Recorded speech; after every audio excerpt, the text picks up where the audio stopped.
So good morning, everyone. I hope that you all are well rested and you all had a great week quarantining in your homes, and you all got through with the homework.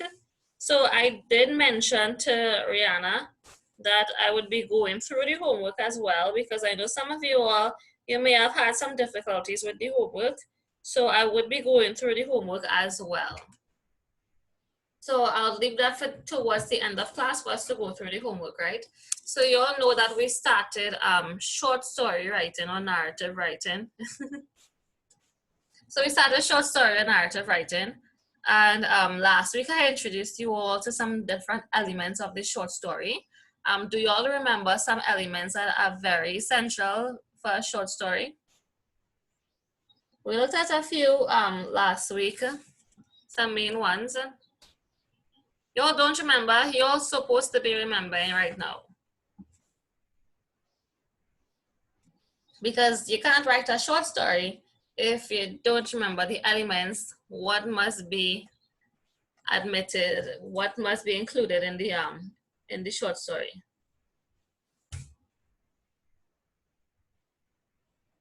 So setting, yes, Lena, we have to include setting in the short story. The plot? Yes, we have to include the plot as well, which would be the sequence of the events. Well, the climax, Lena, you will find the climax in the plot. So remember, there are different stages in the plot. So first, in the plot, we have the exposition, which is the beginning of the story, where the setting will be introduced, and we will have the characters being introduced as well. So in the plot, we have the setting, then we have the rise in action, we have the climax, then the fall in action, and the resolution. So that is one element of the short story. So that all of that will fall under. So Lena, the setting, the climax, the mystery and stuff, all of that will fall under the plot. And a next element that we had is that we said that, you can't have a short story if you don't have characters. So do you all remember what I said about the characters in a short story? Who or what your characters could be?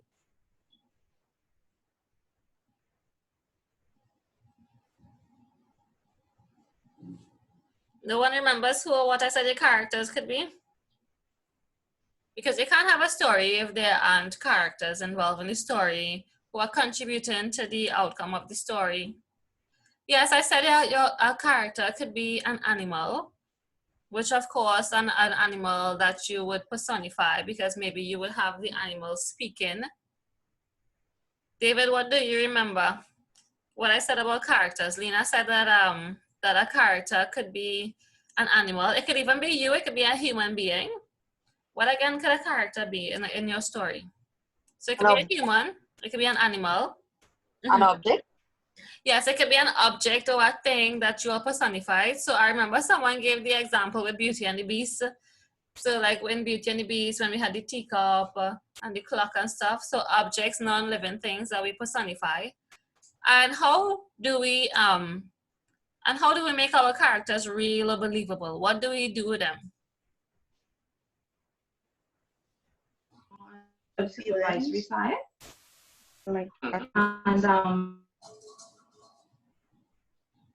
Something we have to ensure that all characters do at some point in time in the story. We have to make them do what?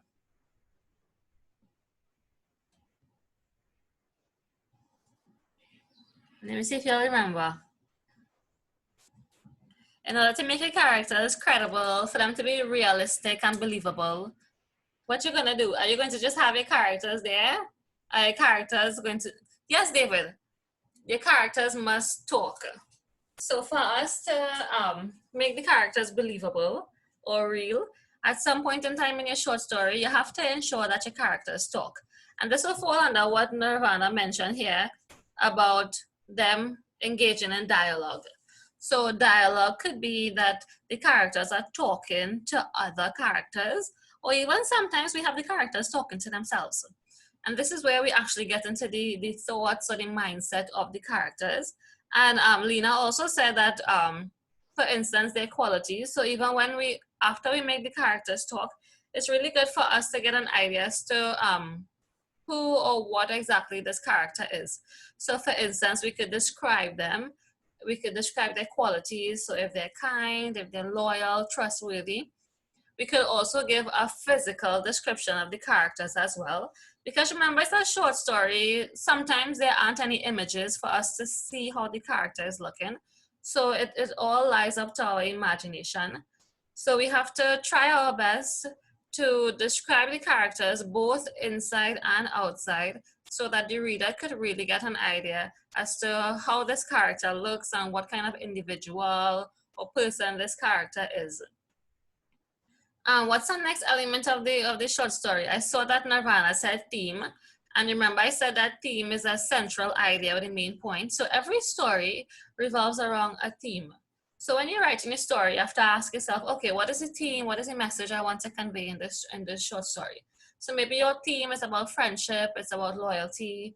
Maybe your theme is trying to teach a moral lesson. So we all have different themes that we want to showcase in our short story. Nirvana even said point of view. So point of view means basically from whose point of view the story is being told. So the story could be told from a first person point of view, second person or third person. And point of view has to do with who is saying the story. It could be anything in the short story. It could be one of the characters telling the story, and the character could be an animal. It could be a thing telling the story. It could even be a child or an adult, a boy, a girl, a man or a woman. So point of view just has to do with who is telling the story. And she also mentioned style. Style basically, as I said, you all would develop your own style. Style has to do with your style of writing, what is unique to you and what you want to include in your story as well. So maybe Lena's style could be that she likes to use a lot of literary devices.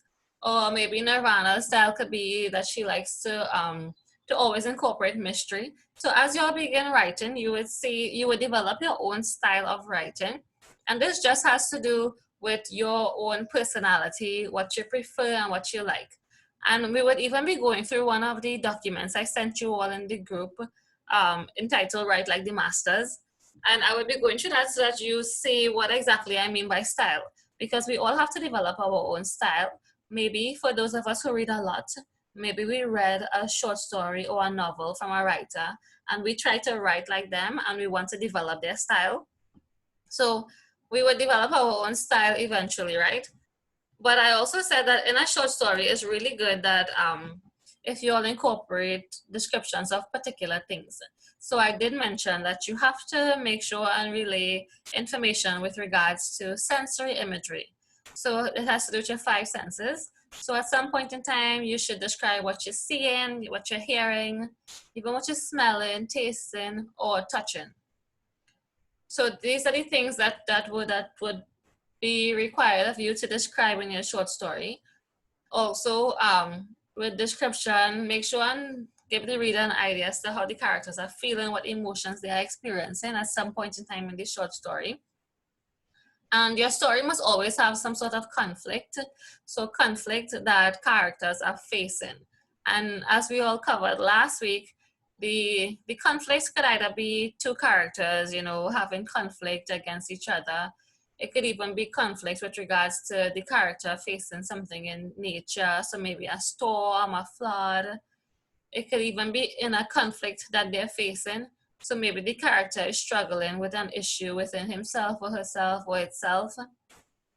So just remember to recap the handout that we covered last week with regards to the different elements of the short story. Because when you begin writing, these are the things that you would have to remember to describe or to include in your short story. So today we will be looking at the different ways that you all could start a short story. So I did mention to you all that when you are given a story, the first few lines are extremely important. It's just as if you go into a bookstore. When you all enter a bookstore, well, for those of us who actually go to bookstores, if you all enter a bookstore or maybe you're looking for a book online, sometimes we tend to look at the chapter 1, the first paragraph or the first few lines, and then we automatically judge the book based on that. So I know for once, I do this.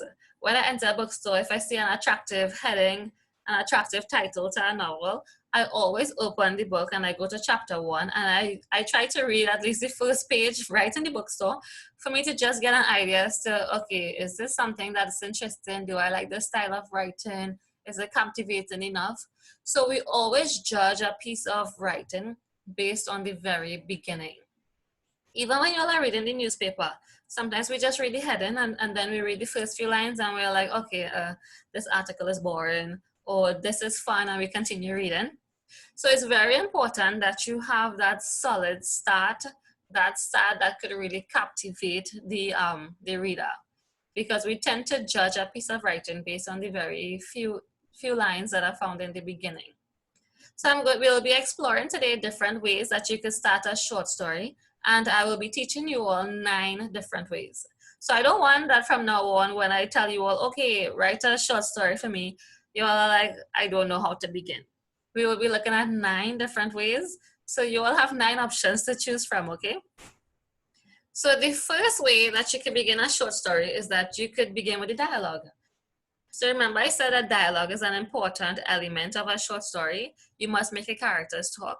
So you could make your characters talk from the very beginning.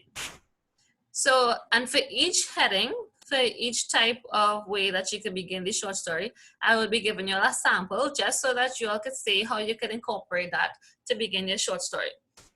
So if you have to begin your short story with dialogue, we cover dialogue in terms of where you put your open and close quotation marks, your punctuation marks, and so on. So I hope you all remember that as well when you all are incorporating a dialogue in your short story. So here's a sample as to how you could do so. It says, Pete, where are you? My mother's cries penetrated the fire that surrounded me. She was the person I loved most, yet showed it least to. As the reality that I might lose her slowly sank in, memories of the events that led to this flashed through my mind. And then you could continue your story. So just from reading these first few lines, anybody could tell me what you think the story is about or what's going to happen in the story? How would you continue the story if y'all had to use this start? What do you think is happening in this story? Just from the very few first lines, what information is being relayed to us? What do you all understand, and how would you continue the story? So look at it again and tell me what you think is happening here. We know how many characters there are so far. We know that there's someone named Pete, and we know that his mother is in the story. So this is a parent-child relationship we're seeing in the story. So Lena is saying, yes, there are 2 characters in this story. We have Pete and we have his mother as well. So what again is happening in the story? We have Pete, there's his mom.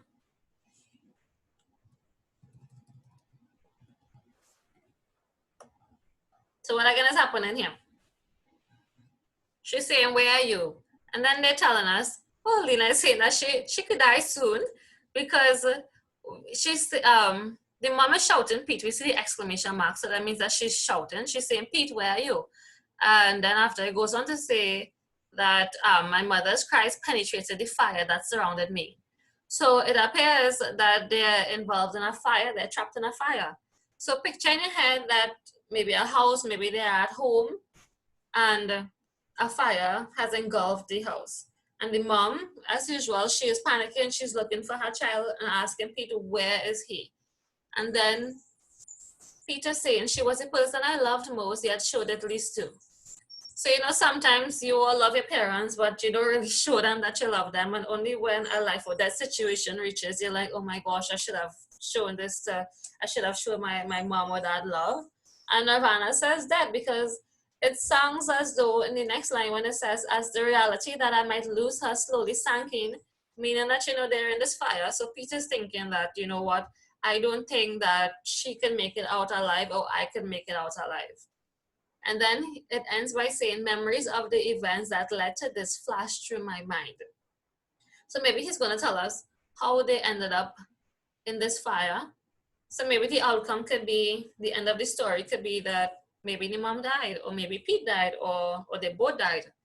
But how the story is looking is that they are trapped in a fire, and we get an idea that, you know what, maybe one of them might die from this fire.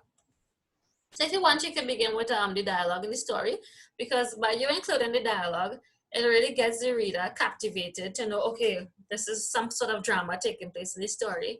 It gives us an idea into the state of mind of the characters, because when we see the Pete and the exclamation mark, we get an idea that, you know, the mom is worried and she's shouting for Pete. So we are given an insight as to the drama that is about to unfold in this story.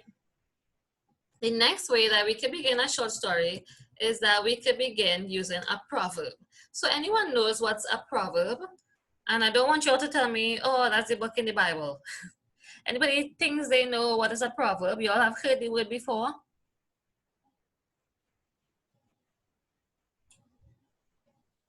I'm sure you all probably heard the word somewhere before. At some point in time, you all heard a proverb. So Nirvana, where did you hear this word?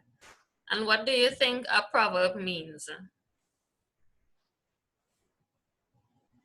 Don't tell me you're Googling it, huh?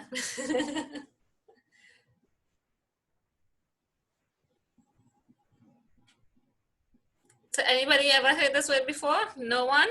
And for those of us who heard it from the Bible, what do y'all know about Proverbs in the Bible? Okay, so Sushma is saying it's a literary device, a short, well-known, pitchy saying. So yeah, Proverbs are usually they're usually popular sayings. They could be in the form of a literary device as well, Sushmata. So they are usually short sayings that have some sort of truth behind it. So they're popular sayings that we hear people saying all the time, but there is some sort of truth to what is being said. So let's look at how we could begin this short story with a proverb. It says, blood is thicker than water. So this is a proverb. What does this proverb mean? Blood is thicker than water. I'm sure at some point in time we have heard this proverb. Anybody never heard this proverb before? Blood is thicker than water. What do you think that line means, that proverb, blood is thicker than water?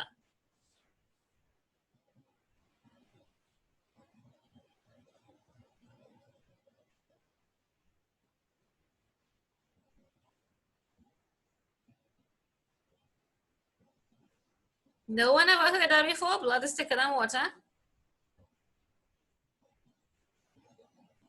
I'm sure at some point in time you all have heard this. Jada, what do you think it means? Blood is thicker than water. Jada or Sashmata, what you all think it means? Something between family and friends, good. So we know this proverb because blood usually refers to family members, like people who are your blood. They are usually people who are related to us. And the water in this case would be people who are not related to us, like our friends.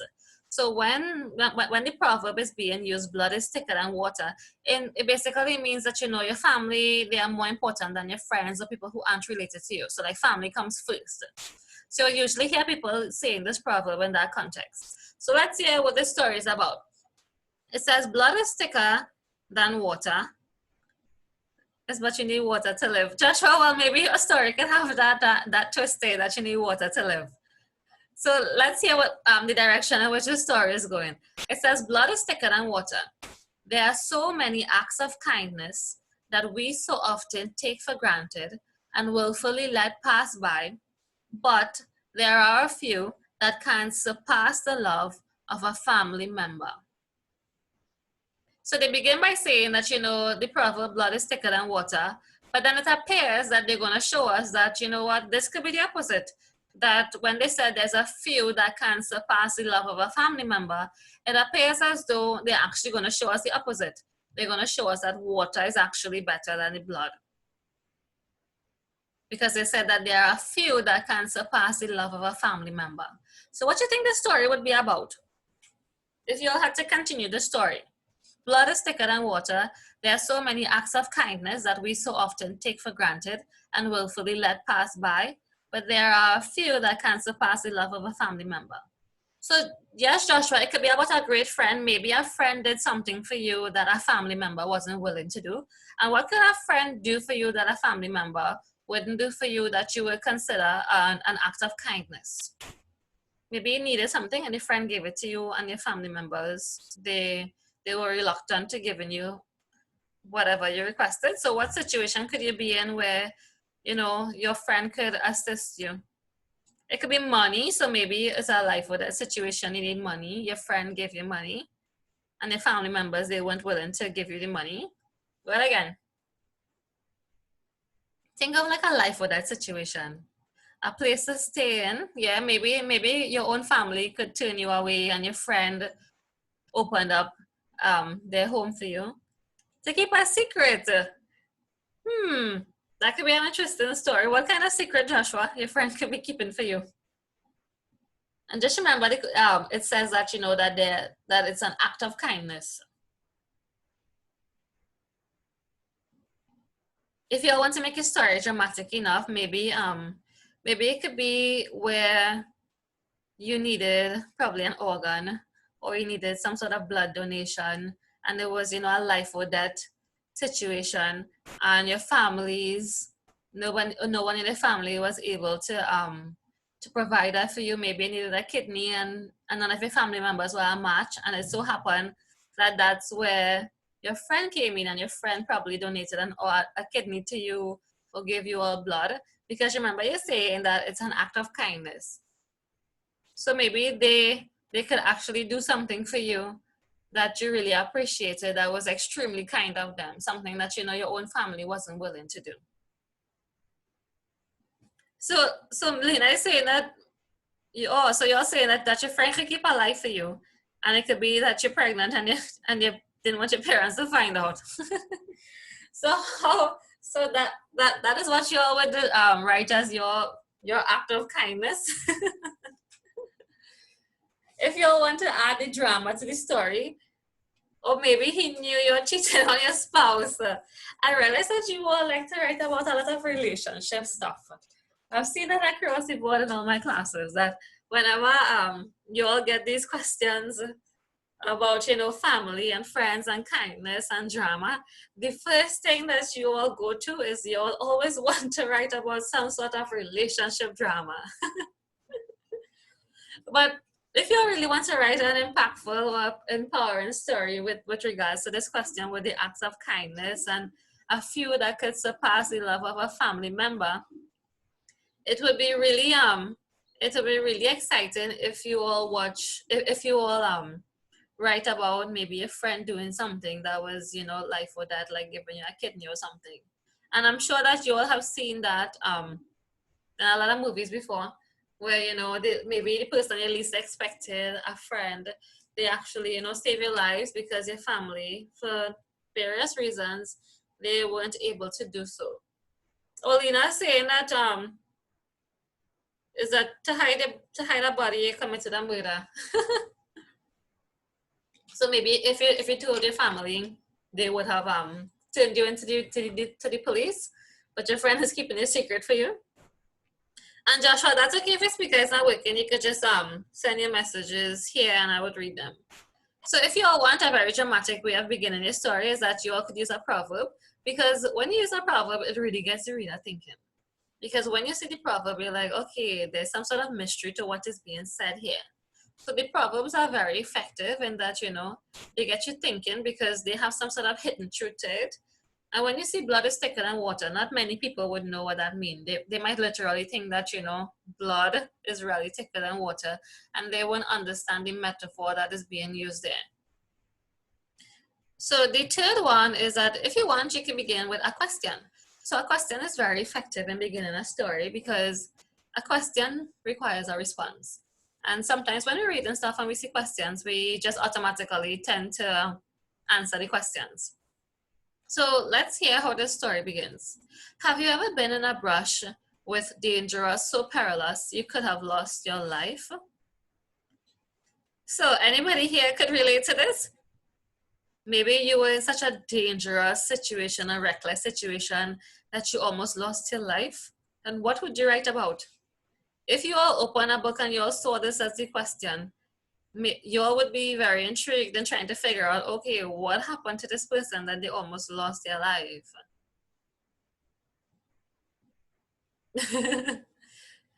Yes, Joshua, you are excused. But if you all open a book and you all saw this as the first line, this question, you all will automatically be intrigued because you want to know, okay, what is so dangerous that this person almost lost their life? So what you think you could possibly write about where you could show your audience or your readers that you almost lost your life? What could have happened to you? Something that was extremely dangerous that you almost lost your life.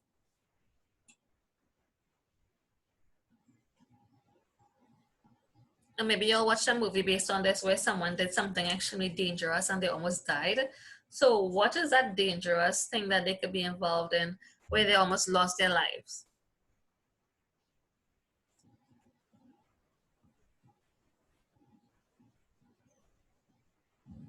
Y'all don't watch TV shows. Y'all don't read exciting novels or short stories.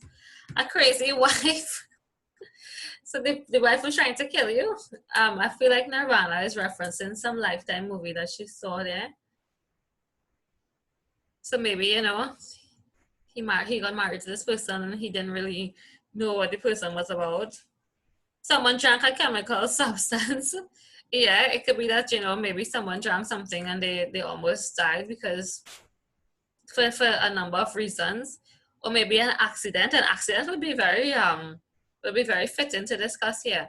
It could be any kind of accident, a car accident, maybe you're riding a motorcycle, maybe you were in a plane, yeah, a plane crash or something. So if you want to create that exciting story, it must be something dramatic enough that could get the readers, intrigued and keep them on their toes. And it must be written in such an exciting way. Number 4 says that if you want, you can begin your story. Lena is describing a supernatural experience where you saw a zombie and they wanted your soul. So yeah, remember we said last week that your stories could be fictional, so it could be fake, made up, or they could actually be real, right? So you can write about supernatural stuff as well, just to ensure that the execution is well. So number 4 says that if you want, you can begin with a startling fact. And as we know from before, a fact is something that can be proven to be true. So we see a lot of movies like this. When the movie begins, they say that it's based on a real story. Or even when you read a book, the author says that that this book is based on a real story, maybe something that happened directly to the writer of the book or someone that they knew. So if you all want, you all could write stories based on a real life incident. And I'm sure at some point in time you all have written a short story before where you actually remembered something that happened to you and you wrote about that. So this first line says, my reckless actions nearly caused the death of my best friend. I remember it like it was yesterday. So this person is going to tell us that, a real situation that happened where their reckless actions nearly caused the death of their best friend. So anybody ever did anything really reckless that almost caused their best friend to die?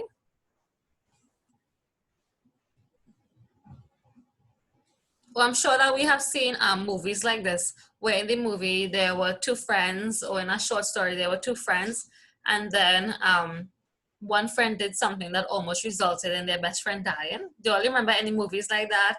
Any short stories, any novels that you all read, where there were friends and one of the friend almost died due to the reckless actions of another friend? What's the name of the movie or the TV show or the book that you all saw this in? Drinking was the reckless action.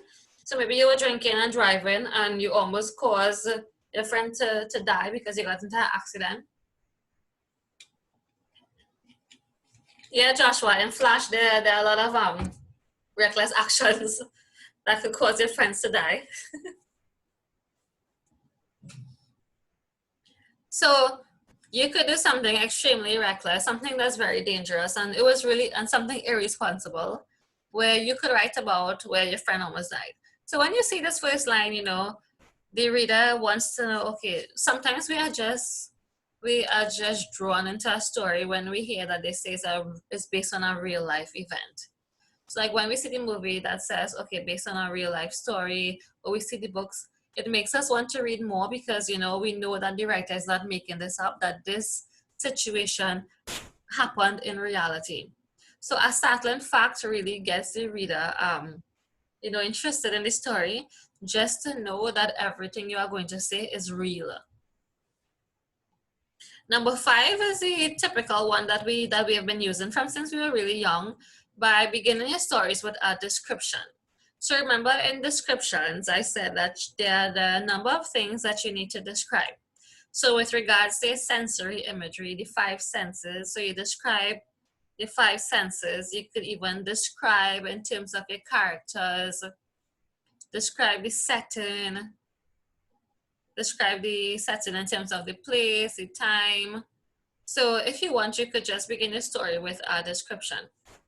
So this description says, the alley was dark and silent, but it was not dank like I would have expected. An unusual warmth permeated the place, like as if there were a source of something hopeful and expectant.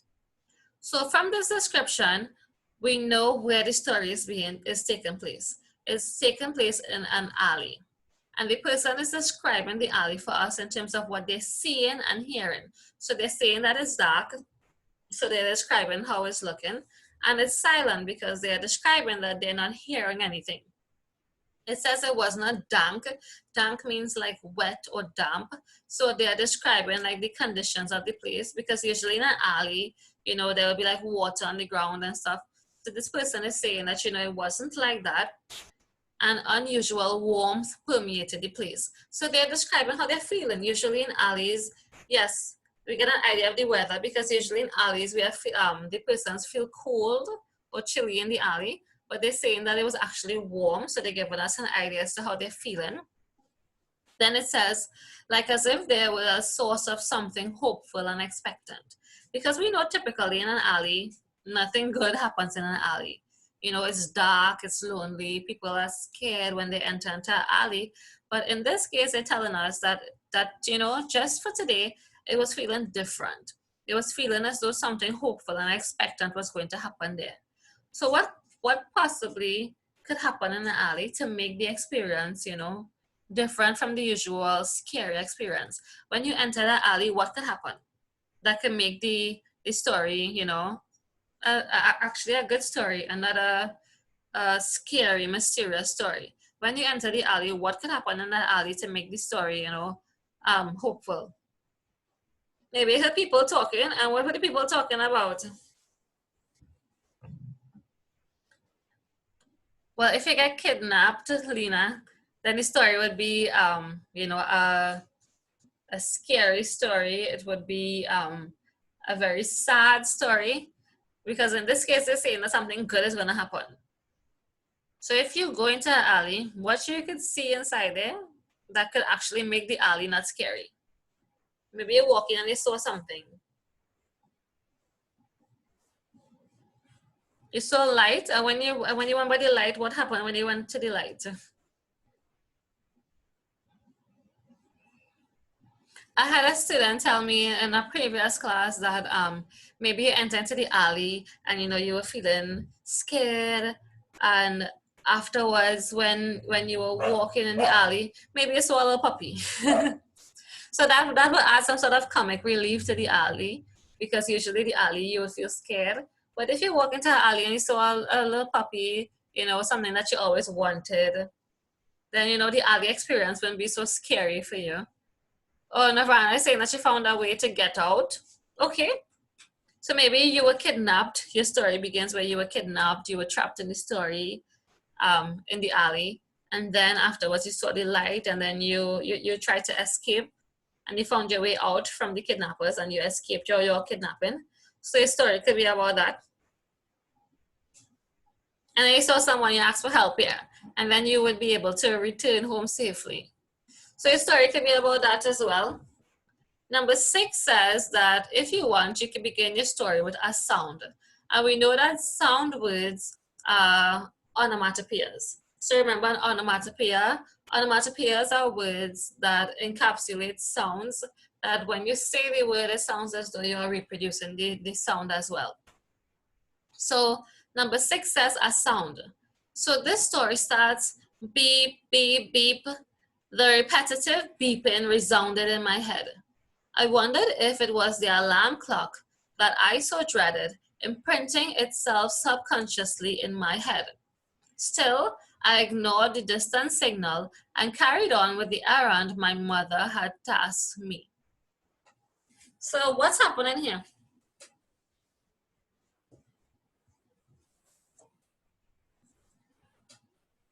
What do you think is taking place in the story? They're hearing a beeping sound, and the person is saying the repetitive beeping resounded in my head. I wondered if it was the alarm clock that I so dreaded imprinting itself subconsciously in my head. So maybe you're hearing the sound and you're thinking, okay, maybe it's just that alarm clock that, I'm so used to hearing, I'm just probably remembering it. And then the person goes on to say, still, I ignored the distant signal and carried on with the errand my mother had tasked me. So they're hearing the beeping sound and they're ignoring it, the distant signal. So they're hearing it from far away, but they're ignoring it. And then they went on with whatever errand the mom sent them to do.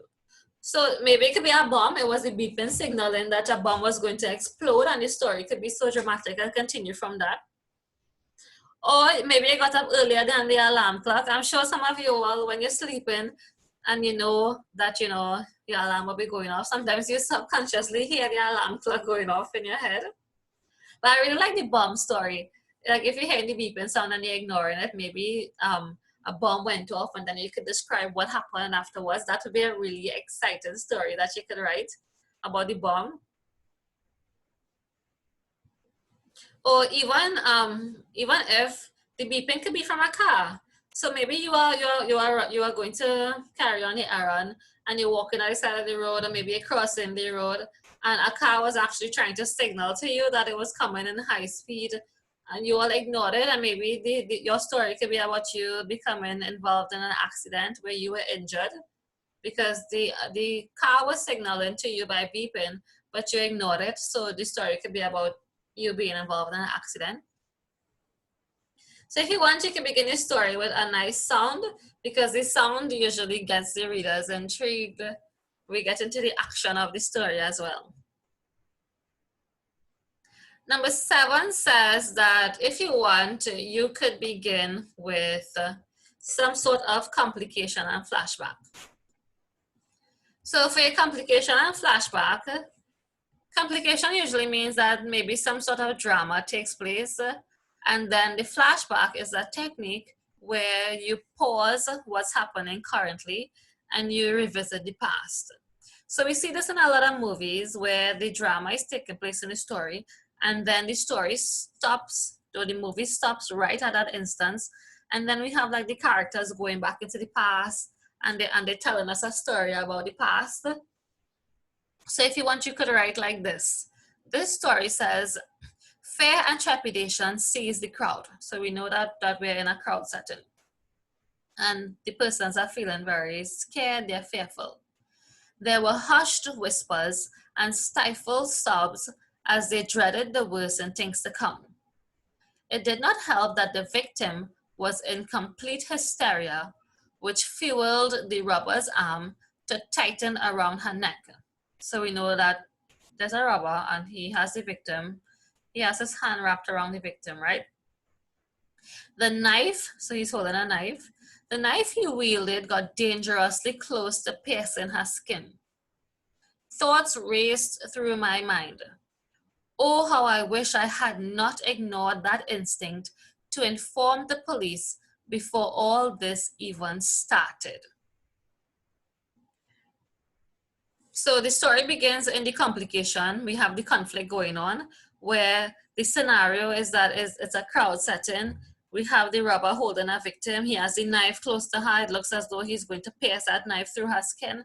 And then you are there and you're saying, oh my gosh, I should have trusted my gut feeling and informed the police before all this happened. So where you think the story could take place, where there's a crowd and there's a robber and the victim with the knife, if you had to create a story from this, what story would you create, or what you think is happening here?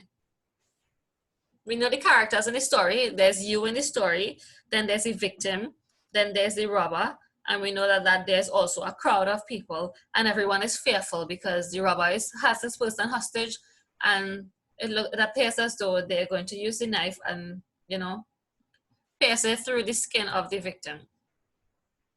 And then you are regretting that, you know, you should have not ignored the instinct where you got the feeling of that something bad was going to happen and you wanted to tell the police. So now is where the story would take the flashback, where you would actually go back to the past to tell us about when you actually got that gut feeling.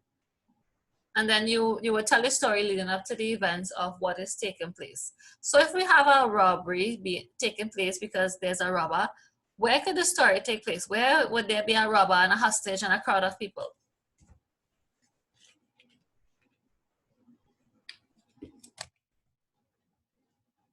So location-wise, it could be a bank. A bank could be a very exciting place. And we see this a lot in movies, right? There could be the victim and they have somebody hostage because they want the money. But with a knife, usually if it's a bank, well, it depends on the bank, Joshua. Maybe it could be like if you're talking about a bank like an ATM or a small branch, or if you're talking about a big bank, then you know the guns would be more effective. It could be at a school. Maybe someone came in a school, and where you were getting the instinct to tell the police. Maybe you saw something suspicious and you ignored it. So maybe while you were entering the bank, you saw this man with a knife looking creepy, and you know you wanted to tell like the security guard at the bank, or you wanted to inform the police, and you just you just ignored this man because you were like, okay, he's just looking weird. I think he's harmless. He probably looks like, you know, like a crack addict who is just hanging around the bank, and then bam shot, you see that he ran in the bank to rob you all. So maybe that could have been the point where, you know, you actually got the instinct to do something and you didn't. Or a supermarket, yeah, if someone is going to hold up a supermarket, they would more than likely go with a knife, or it depends on the size of the supermarket as well. If it's a huge supermarket, maybe the guns would be more effective. But if it's like a mini mart or something, or a small supermarket, you could have that knife there. So this story is about, you know, it begins with the complications. So right from the get-go, you inform persons that, you know, something dramatic is taking place. Yeah, Joshua, but in Trinidad and Tobago, we know that everywhere we go with a gun, right? Even if somebody gives you a bad drive, you just pull out your gun, right? Nobody pulls out their knife anymore. Everybody has a gun.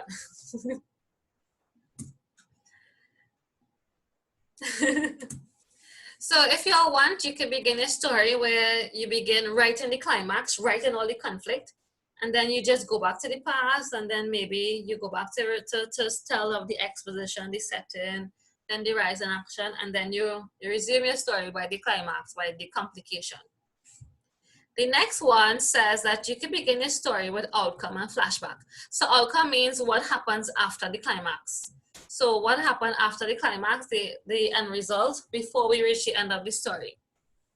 So this is right before the resolution of the story. The outcome could be after the climax, what happened. So we're going to tell the readers about what happened, and then we are going to do the flashback where we're going to tell of the events that led up to this. So the example says, paramedics rushed to my side and gingerly lifted me onto the stretcher. It was nowhere near the instant relief I had expected.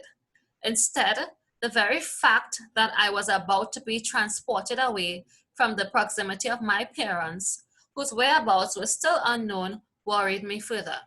It all started like this. So what's happening here? The characters we know that you are involved in the story, saying I. We know that your parents are there, but then you don't know about the proximity, so you don't know about where your parents are. And then we have paramedics rushing to your side. So what can happen in the story where the paramedics rush into your side, they put you onto the stretcher, and then you're worrying about where your parents are, you don't know where they are. And then you're going to tell us it all started like this. So what can be happening in the story here? If you all had to use this scenario, what do you think could cause the paramedics to come to rush to your side, put you onto the stretcher, you don't know where your parents are? An earthquake. So maybe there was an earthquake and you all got trapped and the paramedics came and rescued you. So yeah, an earthquake you can write about. What are some other things that would cause the paramedics to reach instantly to your side and put you onto a stretcher?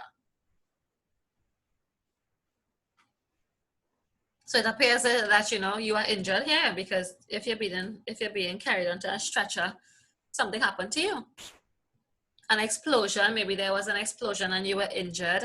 Mm-hmm. What again can happen to you?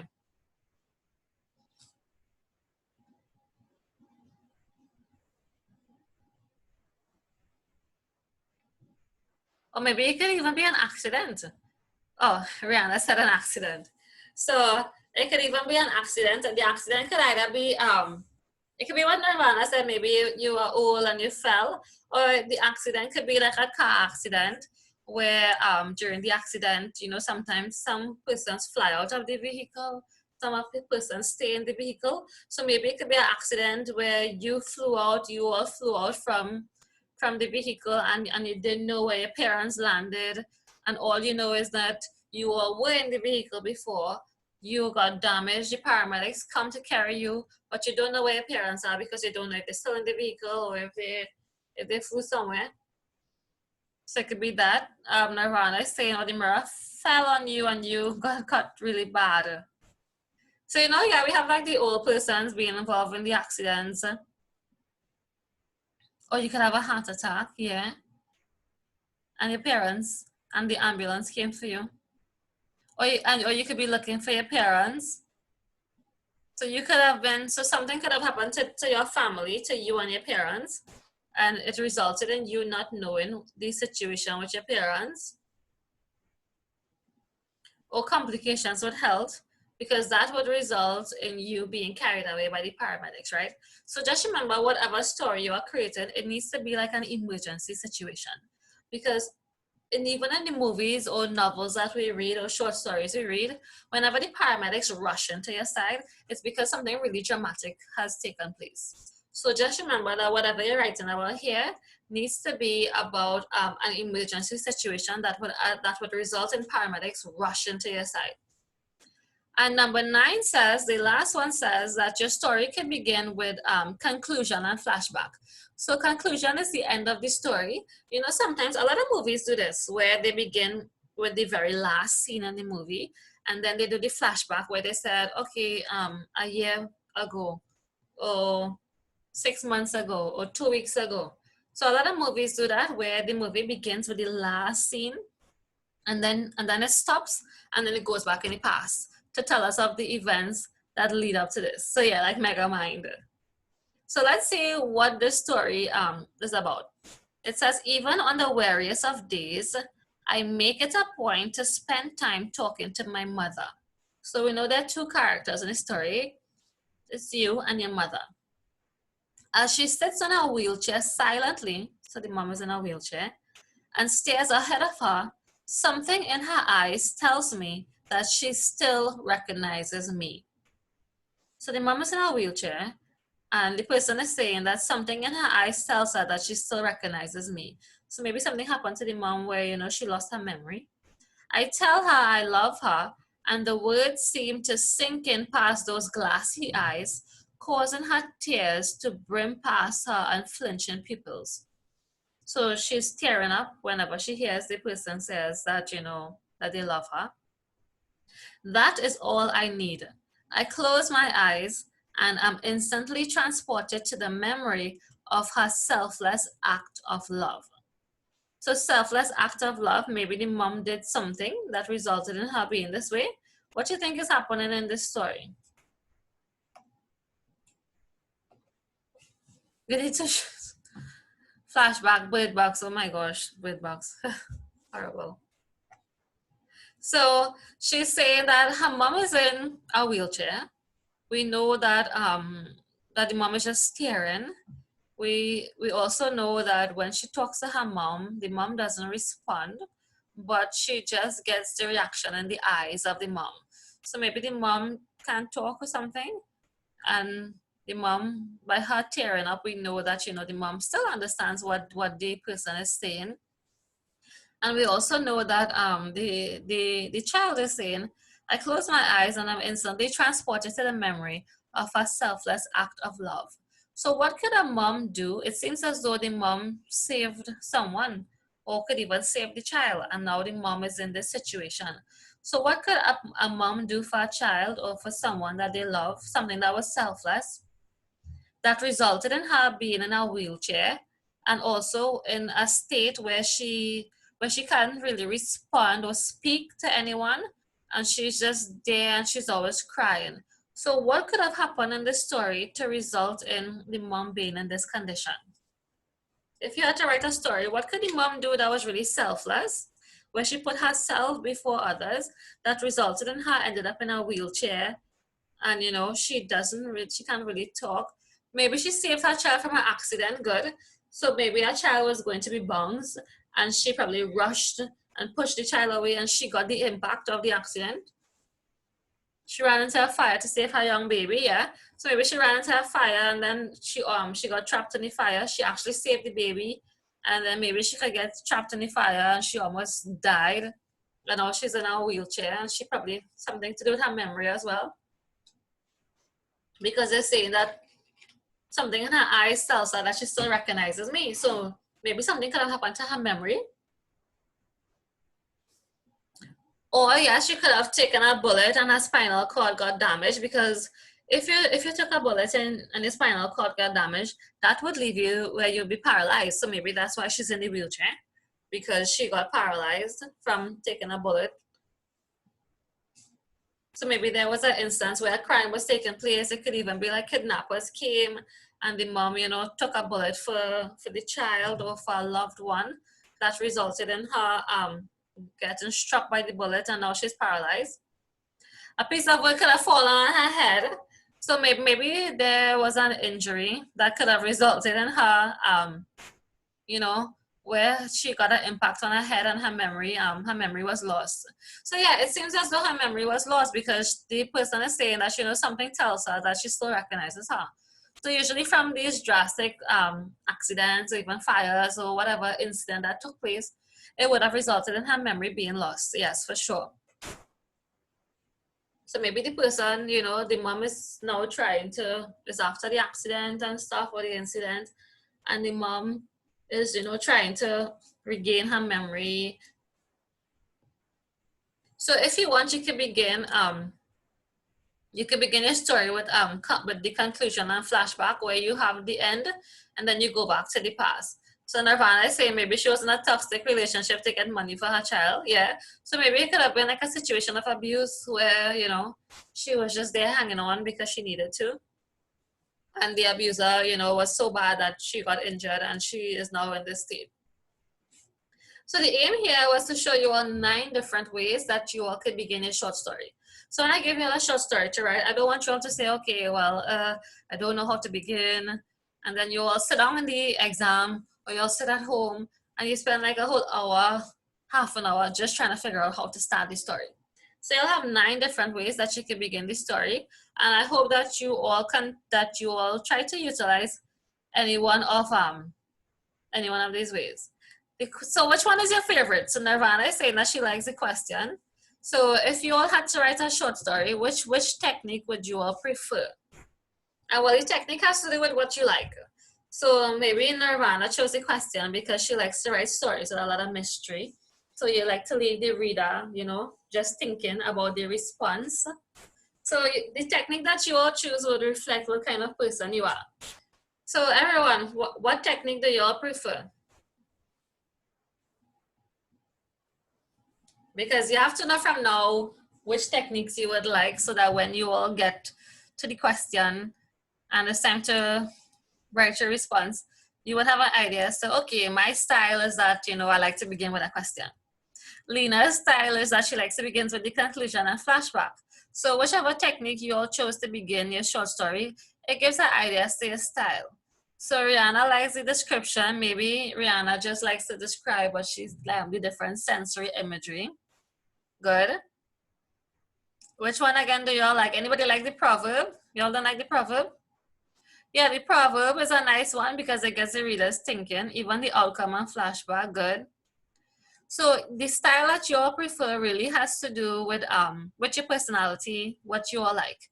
So how you begin the short story really shows, you know, your style. So just from developing the start of your story, it gives the reader an idea as to, you know, your style of writing. So like for those of you who prefer the proverb, maybe your style of writing is that, you know, you like to leave coded messages for the readers to figure out. So maybe you include that proverb because you want to leave room for the reader to try and interpret or understand what the proverb is saying. And then eventually in the end you would reveal what the meaning of the proverb. So good. The next section gives you all an idea as to some descriptive phrases that you all could use in your short story. So I know that the challenge you all have now is that maybe your writing is not at the level where it should be. So I'm giving you all some variety of descriptive phrases, and I'm actually giving you all these sentences so you can see how I expect you all to write, how your description should be. So just for like random topics, I'm giving you all like little examples. You all could read the different examples and memorize them and use these descriptions when you all are writing. So the first one is that if you have to describe scenery and weather, so this category would cover different phrases that you could use if you're describing different scenery like nature, even different types of weather as well. So for example, if you had to describe a stream, so just remember there are different options. I'll just be reading a few for you all under the different headings, but you all could see which description you like and you could incorporate it in your own writing. So if you have to describe a stream, you could say it was warm quiet by the stream and even the mud flutter had died down. So if you want to say that the stream was very quiet, this is how you could say it. It was womb quiet, meaning like when a baby is inside a womb. And even the mud flutter had died down. Because usually when you're by a stream, there will be like muds and stuff, and the fluttering, meaning the fluttering of the wings. So you're trying to say that even the mud was quiet as well. So you could paint this idea that, you know, by the stream is extremely serene and quiet. You could also say pebbles whisk about in the underwash like little pieces of glitter. So here is saying that even, you know, sometimes when you look into a clear stream of water, you see like something is shining like glitter. But then when you look really closely, you're seeing pebbles and they're actually small stones. So if you want to say that when you look into the water, you saw the pebbles shining like glitter, you could use this phrase as well. Even if you want to describe a river, maybe you could say the river was a fragile universe blue color. So you're just trying to describe the color, like the subtle sweep of a painter's brush. So, you know, it just gives you the simile here, describing the painter's brush, saying that, you know, sometimes like when a painter paints a line of blue, maybe this is how the river is looking as well. So if you want, you could do this if you're describing a river. Even if you're describing something like lightning and thunder, you could even say that the autumn sky, so we got an idea what is setting. The autumn sky was as bright as Zeus's eyes. So we all know Zeus. Zeus is who? Zeus is from Greek mythology, the god Zeus. So you want to say that the autumn sky was as bright as Zeus's eyes. So just a simile you're using here. Nary a cloud blemished its bliss blue complexion. So you're describing the color of the cloud. And the sun was like a glowing medallion pinned to a sheet of white paper. So, you know, sometimes, you know, the medallion is extremely bright and glittery. So you could say that the sun was like a glowing medallion pinned to a sheet of white paper, meaning that, you know, you're seeing the sun there, but the white sheet of paper is the metaphor for the clouds. So instead of saying, well, you know, the sky was bright, the sun was bright, the sky was blue, and then it had the white clouds, this is an extremely fancy way that you could capture that image, right? So this is just for you to see how you all could write. And under each section, there are different phrases, right? So just pick a phrase that you like and you could incorporate it in your own writing.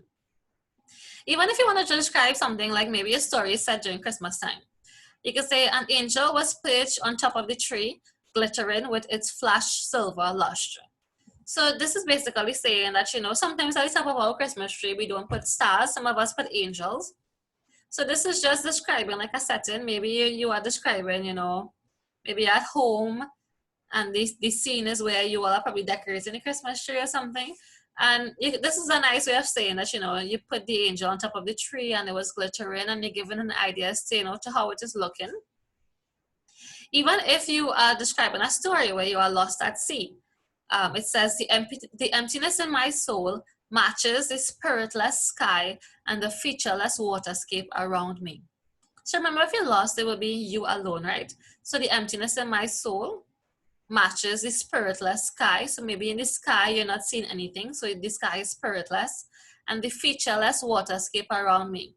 So maybe the water is featureless because you're not seeing anything. You're not, maybe the place could be dark so that all you're seeing is just water. You're not seeing any fish. You're not seeing anything. So the water is just featureless. Even if you want to describe a season like autumn, you can say fog-tinted fairy trees stand alone in fields, nosed by coils of dragon breath.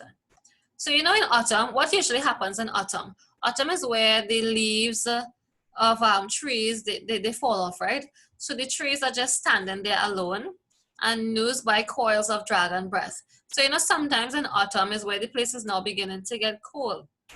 So a dragon breath usually releases like heat. So maybe momentarily you'll be getting some sort of heat, but you're trying to say that, you know, the place has fog in it because, you know, it's now beginning to get cold. If you want to describe a beach at dawn, dawn is usually the time of day that is right before sunrise. So maybe your story is about you being by a beach. And if you want, you could say the horizon seemed to be stitched with a line of silver. So the horizon is where the sea and the sky meets. And you know, sometimes when you're looking into the horizon, it seems as though something is glittering there. So this is the imagery that is painting here, saying that it is stitched with a line of silver, meaning that, you know, the silver could be that, you know, light is now going to emerge, meaning the sun is now going to rise. So instead of saying, well, the sky appears as though the sun is now going to rise, this is a nice way that you could say that really matches your level of writing. Or maybe in your story, you want to describe a lake. So you could say, a broad span of Tuscany blue sky was slashed above the lake. So you're describing the color of the sky, making it appear like nature's amphitheater. So amphitheater is usually like a wide open area, right? And you're saying that, you know, this sky is like nature's amphitheater. So you see similes being used there. For spring as well, maybe you could say that spring is glee, meaning that, you know, spring is usually a happy time. It's a fizzy tonic, like a slowly overflowing bottle of bubbling joy. So again, we have the similes being painted there, showing that, you know, during spring is like an overflowing bottle of bubbling joy, because this is how you feel during spring. Because spring is when, you know, everything starts to bear again. So it's usually an exciting feeling. Maybe if your story is set during the summer, you could say a sulfur of song erupts as the stars fade away, the ancient alchemy of the dawn chorus. So a sulfur has to do with like the notes. So maybe if you like the notes in music. Who's writing on my screen? Stop writing on my screen. So maybe the sulfur of song. Who is writing on my screen? Please take it off. Thank you. The sulfur of song erupts as the star fades away. The sulfur, as I said, has to do with the notes of a song. So if you want to paint an image where, you know, summer is a very joyful time, where everyone is happy and it seems so, almost like a song, something melodious, you could use this line to describe how summer is. Or you could even say the perpetual skies of summer are buckled with clouds, and they flare up in a luminous neon blue when the mood takes them. So you're describing the sky here, and you are describing it as neon blue, because usually in summer the weather is wonderful, where, you know, you see all the sunshine and you experience all the blue skies. Some other phrases if you want to describe the weather. So in this case, if you're describing the sky and the clouds, you could say the high sunlit clouds drifted across a clear blue sky. So this creates like good weather. If you want to just paint a picture of, you know, bad weather like a storm, you could say the sky above was full of tumultuous, dark, ragged clouds. So this gives the image of maybe, you know, some sort of rainfall is going to occur. If you want to describe the sunrise and sunset, you could say the sun rose in a pool of crimson and gold, spilling light all over the land and the white clouds. So the color crimson is a sort of reddish purplish color. So you know, usually when the sun is rising, it will instantly appear to be yellow. It looks a bit like a burnt orange. So you could describe this, and when you say that the sun is rising, spilling light all over the land, meaning that, you know, the light is now going to be reflected on the different areas of the earth and the white clouds, because you see when the sun is rising, you see that reflection on the clouds. Even if you want to describe lightning and thunder, you could say thunder came marching from far away with increasing tread. And this is actually a personification when you said the thunder comes marching in. So if you're marching, it usually means that, you know, it's serious. And you could even say lightning and thunder rage with fury, or a flash of forked lightning and a great clap of thunder came close upon each other, or even a bolt of lightning tore across the sky and a peal of thunder followed. So if in your story you are experiencing some sort of storm, you could use any one of those lines. Maybe for the wind and the rain, you could say the wind was sighing and thrashing on the treetops and the boughs moaned. So a bough is like a piece of as a branch from a tree. Or you could say the morning was cold and wet with a brisk wind sweeping the rain across the land, or even a curtain of rain beat down from the heavens. Even if you want to describe your stories in the nighttime and you want to describe the moon, you could say the moon was abnormally large and it bathed the earth with its luminous glow, meaning that, you know, the moon was shining really brightly. And then there's some other phrases describing good or beautiful weather. So like in number 2, it says, the sun filters through the clouds, signaling the end of the rain. So maybe if your story is about a storm, you know, usually at the end of the storm, we see like the sun returning, so it'll be filtering through the clouds. This is a nice expression that you could use as well.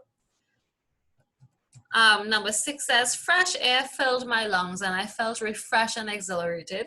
So if you're outdoors in your story, you could use this line. Or the breathtaking scenery captivated everyone. If you want to describe bad weather, you could say something like, ominous black clouds covered the sky and released a sudden shower. So ominous means like low, like sometimes when rain is about to fall, if the weather is extremely bad, the clouds look as though they're hanging really low and you could touch them. So this image paints a picture of really dark clouds hanging lowly, and then rain begins to fall.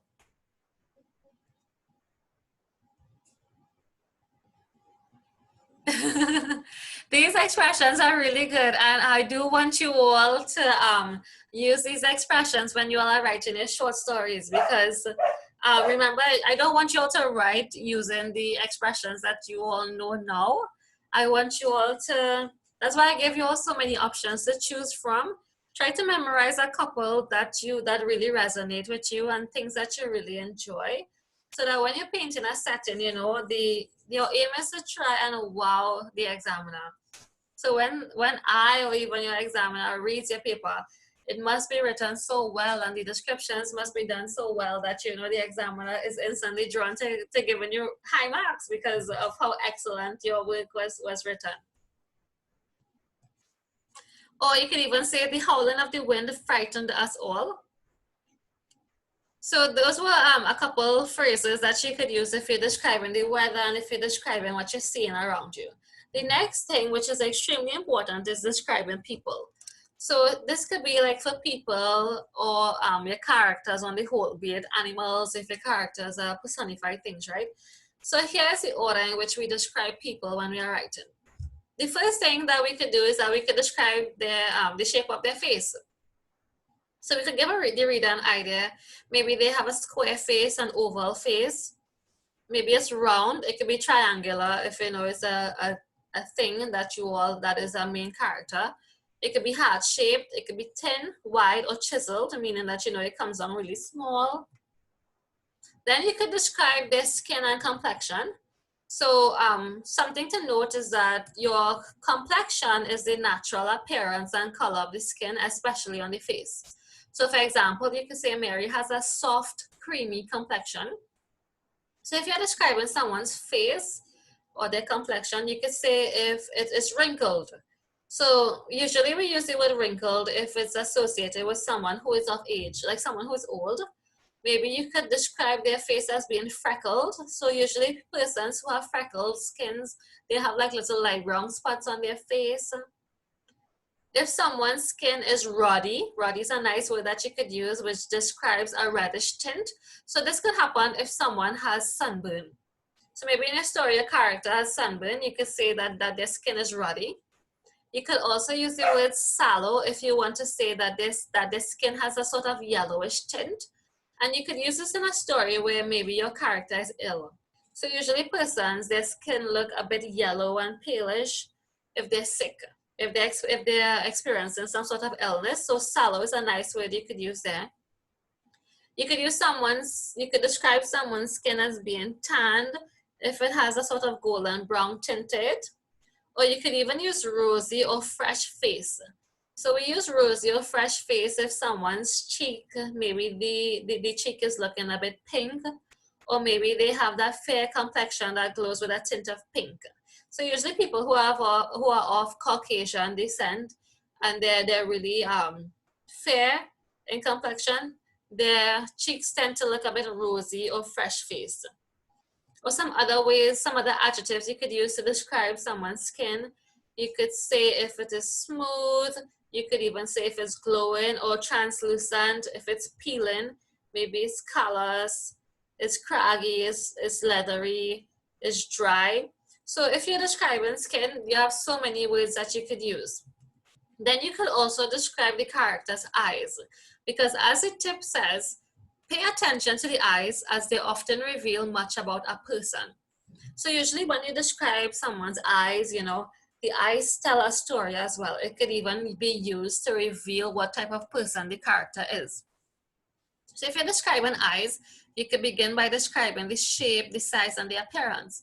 So maybe the eye is almond shaped, it's squinty, it's bulging, it's hooded, it's tear-filled. So you could describe their eyes like that. Even you could describe the color of their eyes. If it's hazel, it's green, it's amber, it's gray, black.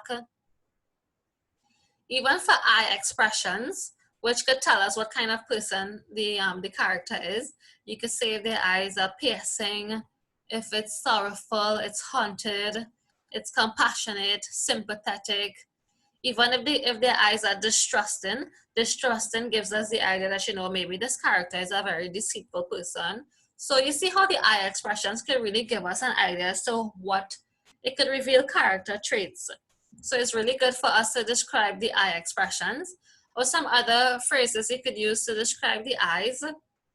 You could say that maybe they are bright-eyed, they are brown-eyed. So this is exactly how it adds up to the 400. Remember I told you all that I would be showing you all for sure how your word limit is 400 to 450 words. It means because when you're describing characters, the characters must be described in such a way that when your description is finished, the reader should have a perfect picture in their minds about this character. So you see how many things you have to describe? So that's the aim. You want to describe your character in such a way that when the reader is finished with the description, the reader shouldn't be trying to guess, I wonder who this character eyes is, I wonder what they're wearing. Your description must be written so well that the examiner knows exactly how the character looks. Then if you want to describe their mouth or their lips, you could say maybe for the shape and the size, you could say if their mouth is pouting, maybe it is puckered up. For their mouth expressions, you could say maybe if they're laughing, it's very grimace, they're frowning. And some other adjectives you could use to describe their mouth or lips. Maybe the person is toothless. If you're describing a vagrant, maybe the person is toothless. Or if it's a baby, you could say if they have a gap tooth. So they have like that space between their front teeth. You could say maybe their mouth is serious, is cruel.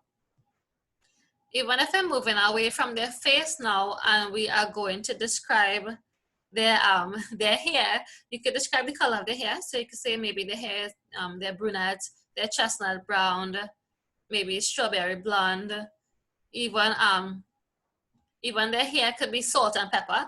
So salt and pepper is a really nice expression. Salt and pepper is used to describe persons who have black and white hair. So I don't know if you all ever heard salt and pepper before, that adjective. You could, so if your character has black strands of hair and they also have gray strands of hair, we use the salt and pepper phrase to describe that hair. So salt being white and pepper being black, meaning that the character has black and white hair. You could also describe the texture or appearance of the hair. So maybe if the hair is unmanageable, it's untamed. So if the character is very scruffy, you could say their hair is curly, maybe their hair is shaved, it's cascading, it's neatly combed. For hairstyles as well, you could even say how the hair is styled. Maybe it's in a ponytail, it's in a messy bun.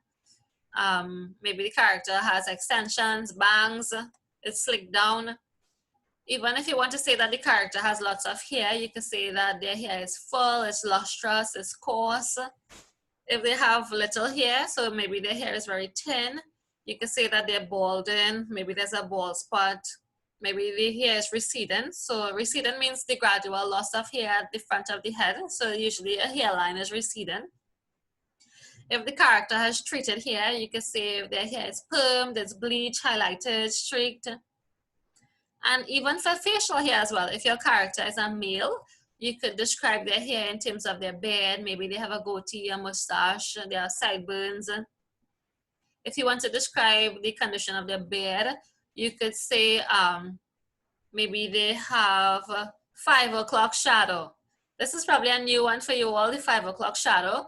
This describes new beard growth that's shadowy in appearance.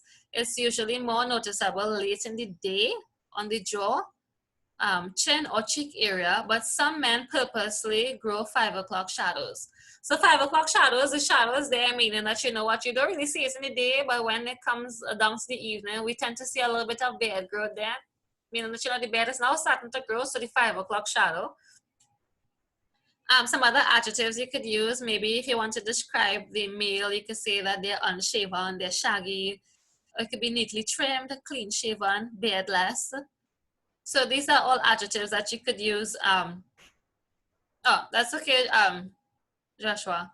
So maybe these are some phrases that you all could use to describe a male character. Then we're moving away from their face, from their head, and we're getting into their body type. So for body type, you could choose words to describe how they look. So they're built, maybe the person is very skinny, they're muscular, they're chubby, they're chunky, broad-shouldered, or even if you're describing a character, they're standing, you could say that maybe they're slumped, they're arched, you could even say that they recline. Joshua, all you missed is that we just went through the handout with like the different descriptions that you could use with describing scenery, and now we're on describing characters. And these questions could come in paper one as well, like if they ask you the different things you could use, you could incorporate to describe your characters. Maybe you could even describe how your character walks or run. Even what the character is wearing, clothing is very important because it gives us an idea about maybe the social status of the character, how the character carries himself around. So if you're describing fabric, there are so many different types of fabric. Maybe the character is wearing cashmere, they're wearing polyester, they're wearing spandex. Even for their bottoms, you could say if they're wearing sweatpants, crop pants, capris, pleated pants, skinny jeans. For their tops, you could say if they're probably sporting a polo shirt, a button-down top, maybe they're wearing a cardigan, a pullover. For other clothing that your characters could wear, they could wear coveralls, probably pajamas, a bathrobe, a blazer, apron. Or for their footwear as well, they could wear sandals, riding boots, gym shoes, even pumps, ankle boots. So it's really good to describe a character from head to toe. And even simple things like their accessories. So maybe you could say they're wearing a hat, a bandana, they're wearing cufflinks, they're wearing earrings, eyeglasses. Yes, Nirvana, you could be. I'll be giving you a break within the next 5 minutes.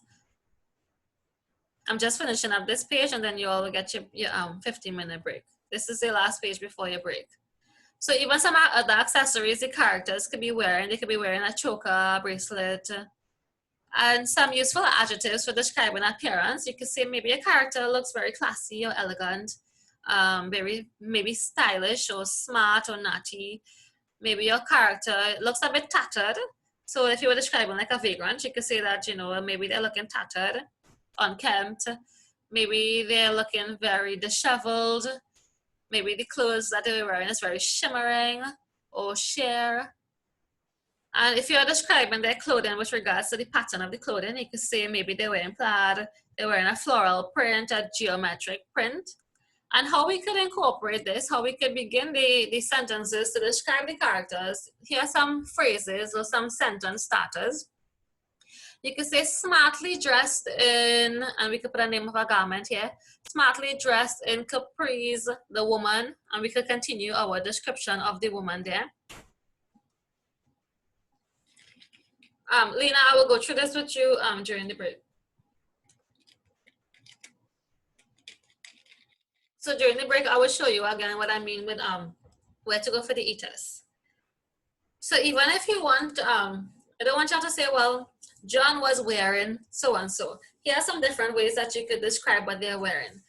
So the second one says casually attired in, and you could put the name of a garment there, Chloe, and you can continue the description, or simply clad in jeans, Mark something, or Uncle Mark sported a, you could say, gym shoes, or wearing a plaid shirt, the detective. So these are some different ways that you could describe the clothing, how someone is dressed, instead of you all just beginning with, so John was wearing, or mother was wearing. Here are some different ways that you could use, that you could describe what someone is wearing and describe their clothes without saying this person was wearing or that person was wearing. So in terms of descriptions, these are the different things that I have for you all to incorporate. Different phrases that you all could use. I really wanted you all to get this so that when you all begin writing, you all wouldn't write with your simple description, but you could use some better phrases. And I really wanted you all to see the words incorporated in sentences so you could see how impactful your writing could be. So do you all have any questions thus far?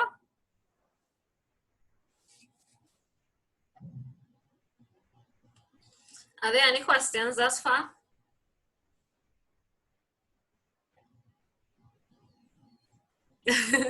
Yes, narrative writing is like the best type of writing. I enjoy it as well because it really allows you all and even the teachers and the examiners to see that creative side of you all. Because this type of writing, yes, there are rules in terms of the different things to discuss in the writing, but it really leaves room for you all to experiment and to showcase your creative skills and how thoughtful you all could be. And it's very amazing from a teacher's point of view to read what you all write. Because sometimes we as teachers, we see the questions and we get an ideas, what you all could do with the question. But sometimes you all surprise us with how you all describe and even the twist you all include in the story and the storyline and all the events in the story. So this topic is a really fun topic. It is extremely exciting because it just leaves room for you all to explore that creative side and for you all to just experiment with words and your descriptions and, so it's really exciting. And I don't want you all to think of narrative writing as being boring. This topic is extremely exciting because you all just get to be creative and just, showcase your personality, your own style, and to showcase what you all, what is considered important that you all would want to capture in a short story.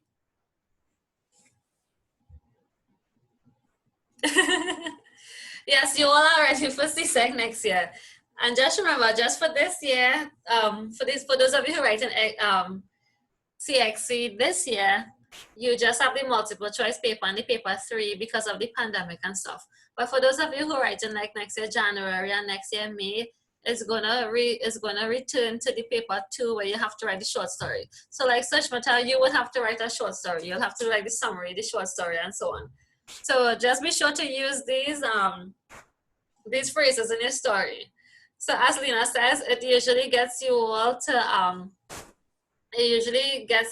showcase your talent in terms of writing. So Joshua, you want to know if it will be written at home? CXA is still deciding where you all will be doing your exams, but it would be an online exam, right? But they haven't released that as yet in terms of where you all will be doing the exam. But when it is released, I would let you all know. You all would be the first to know.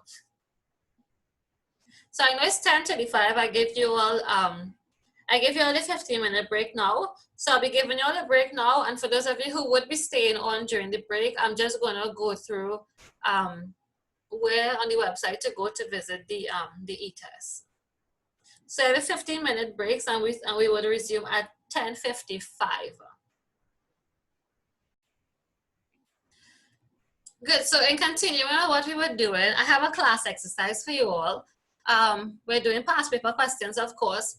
This question is the May 2015 question 4, and it says write a story based on the picture below. So remember I said that for the short story, you could either get a picture essay where they give you a picture and they tell you exactly what they say here, write a story based on the picture below, or they could actually give you the prompt essay where they give you a line and they tell you, well, okay, write a story using this line, or write a story that ends in these words, or something like that, right? So in this case, we would be exploring the picture essay and how you could create a story from a picture.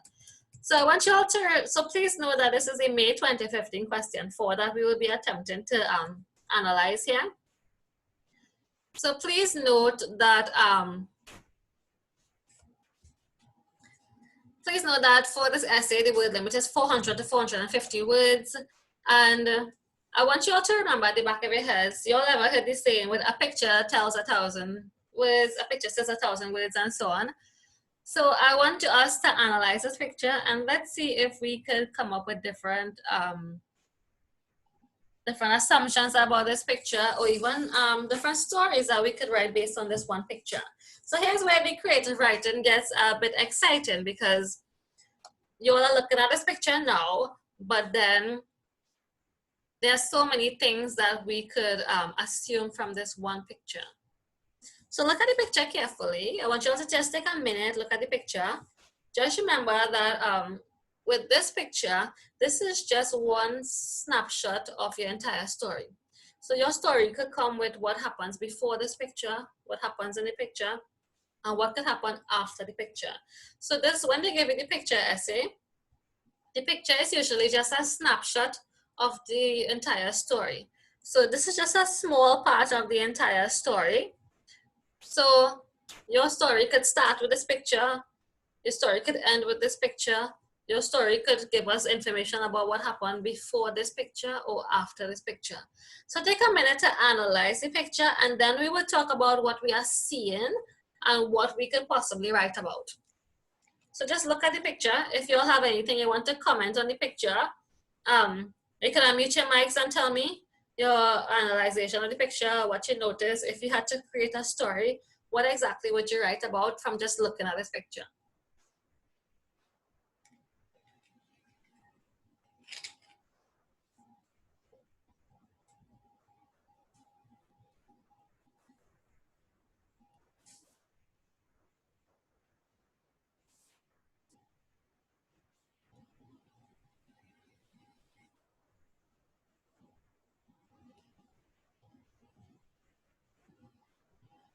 So anybody wants to tell me what they're seeing in this picture?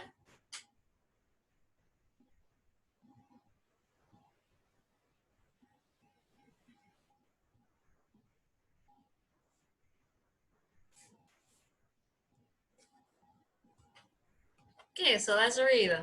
What are you all seeing?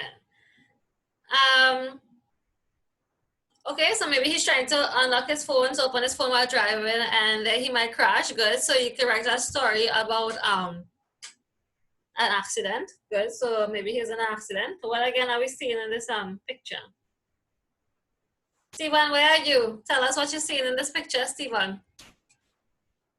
I think Stephen is still here. Yes, Stephen. I'm not hearing from Stephen. BlackBerry updated. What are you seeing in this picture, Stephen? BlackBerry outdated, miss. Stephen, you can't write a whole story telling me that the BlackBerry is outdated. We know the BlackBerry is outdated, but just remember that this question came from the 2015 paper, right? So in 2015, you know, people would have still been using BlackBerry, right, Stephen? So, oh gosh, this was the 2015 paper, right? They tried to give a picture that people could have related to at that point in time. We know it's 5 years later and BlackBerry outdated. But if you had to write a story about this, what would you write about? The person could have an emergency, good. What again could happen? Well, Rihanna is saying that maybe in this picture, the person is having an emergency. So they're probably going to rush to somewhere. Miss, probably they're driving and texting at the same time. So they're driving and texting at the same time, and what's going to happen in the story? Accident. Yeah. And then he gets into an accident. Good. What again could happen? Trying to use control. He could lose control. Use control first and then get into the accent, so you cover more ground on writing. Good. Lena is saying he's driving while texting on his phone. It could be an emergency, and he's speeding to reach his destination. He's breaking the traffic lights.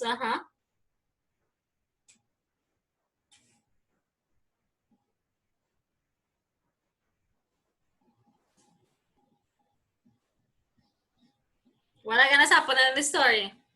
He got an important text and he's trying to text back. You know, like some of you all could be in the story at times where you all are texting and driving. So what would be the outcome?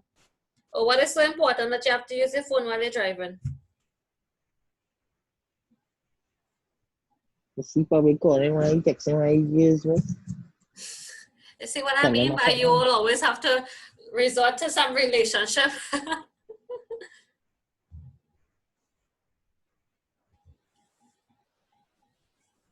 Anybody has anything else? I'm on my way. I'm on my way. But it ended up happening. He never came. So the woman could be worried. These passing here from him. Then realize in the hospital because he had an accident. Along that story, miss. And Joshua is saying his wife could tell him the house is burning down. Good. So you can write a story about that. Let's see if we can analyze this picture, like what we're seeing. So if we had to describe the character, if we had to paint a setting in the story, let's see if from this picture we could figure out what's happening. Or maybe yes, baby is coming, Joshua, maybe it could be about that. So let's look at our character. Is our character a man or a woman? A man. So he's looking like a man because from how his fingers look, it could Joshua, you think he's a woman? So he's a woman, right? Or the structure of the hand, right? Yeah, the structure of the hand looks a bit more masculine. Just from looking at his hands, is he old or is he young? Mid-20s.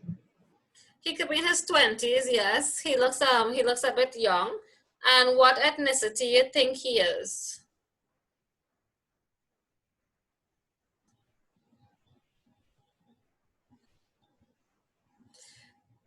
Yeah, Rihanna is saying even at the shirt. If you all look at the shirt, look at over here.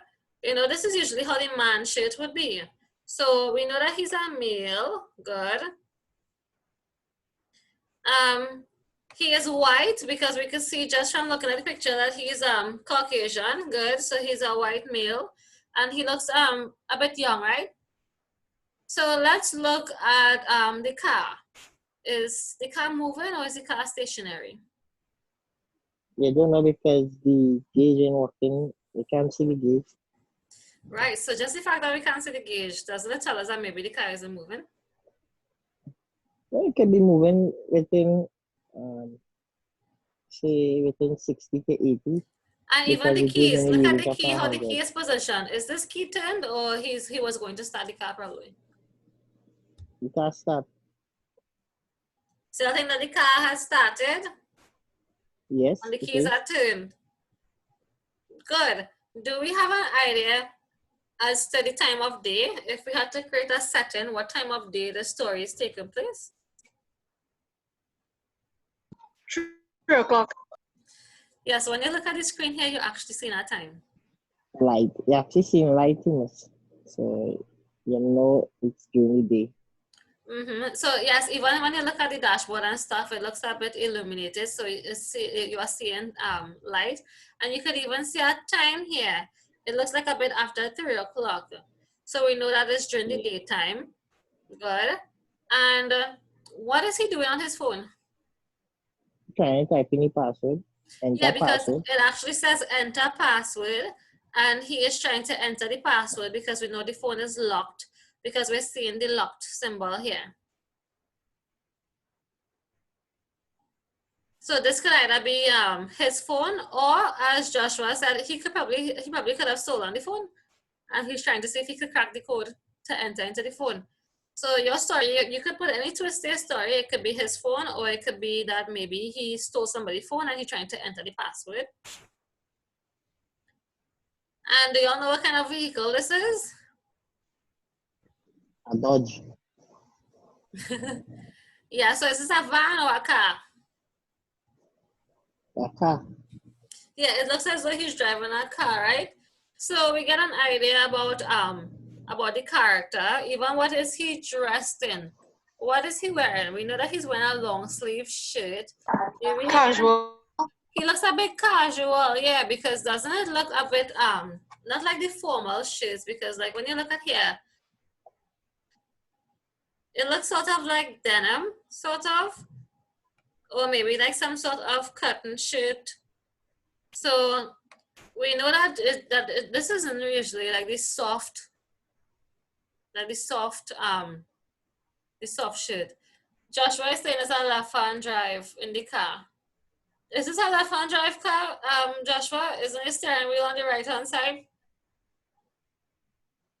If it was a left-hand drive, the steering wheel would have been on the other side. Stop trying to tell the boy that a fun drive. You think it's a left-hand drive car? Yeah, I think Yeah, it's a because if left you hand. can see, because if you can see the blind spot miss, you'll see it on the left hand side. If the picture was taken on the right hand, you'll not see it on the right side. And Joshua is saying, watch the AC, how the AC is. Oh, like as in the end vent. Okay.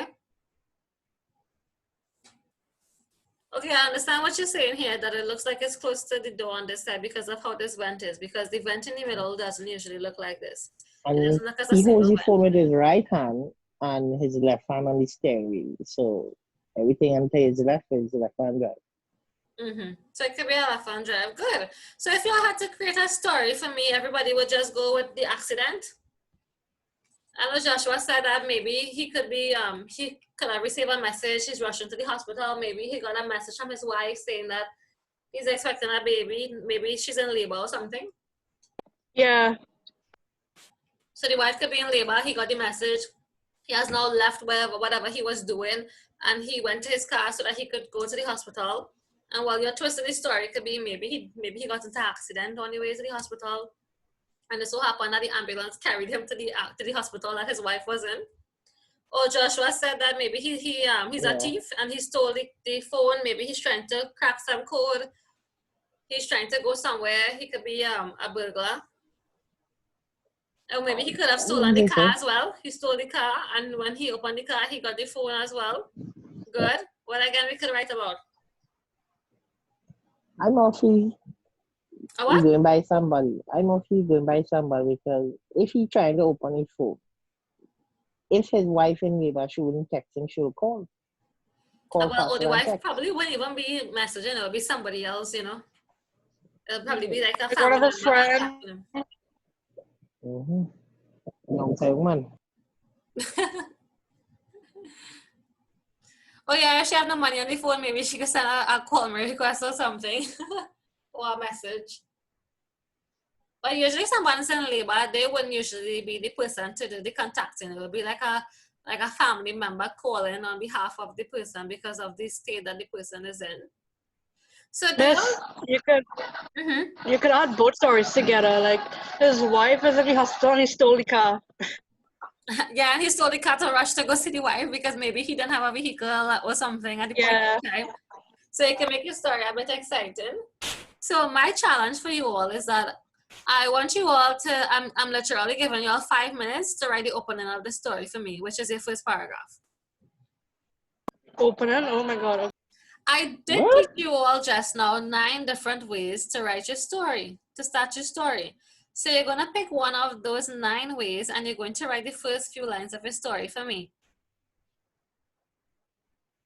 Of this story. There's somebody calling me. I had to go. So you'll have 9 different ways to choose from. The aim here is to see how well you could incorporate one of the opening in your own story. So you all got 9 different ways to create the story. I want you all to choose one of the 9 ways and write the first few lines of the story for me. I would be calling on you all to respond, to read what you have so far. If anybody needs help, I'm here to help you all.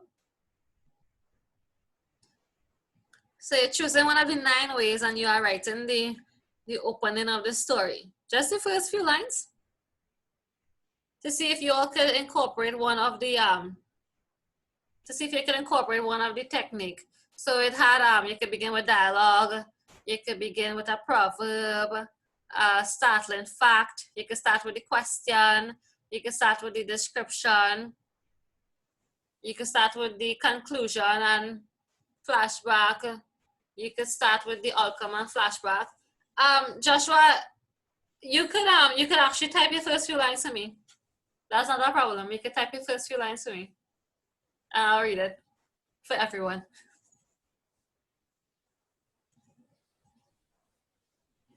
So it's just the first few lines you're writing for me. Choose one of the different opening styles and just write the first few lines. But just remember, this must be your best first few lines. Huh? It needs to be so captivating that I need to want to read out the story. I shouldn't be bored. And while you're writing it, y'all can tell me what you wrote so far.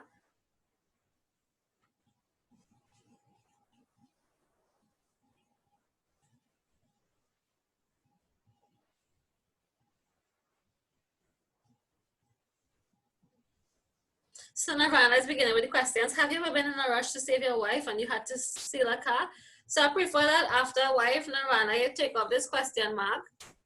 So have you ever been in a rush to save your wife and you had to steal a car? Or maybe you shouldn't reveal yet that you're gonna steal a car. Maybe you should have said that and you had to do something that was you're trying to say that it was illegal or morally wrong. And then you can get into the stealing the car afterwards. So good.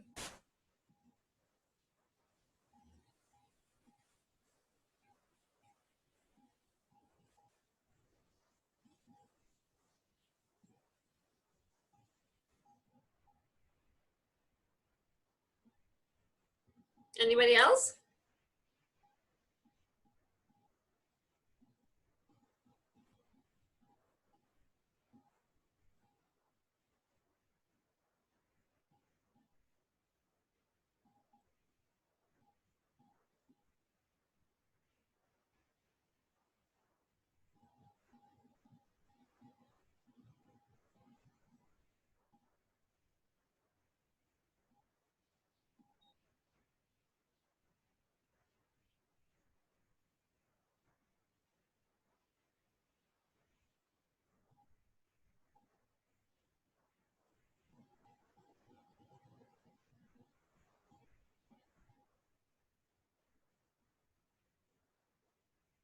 Okay, so Nirvana is saying, have you ever been in a rush to save your wife and you had to do something illegal? Yeah, that sounds a bit better.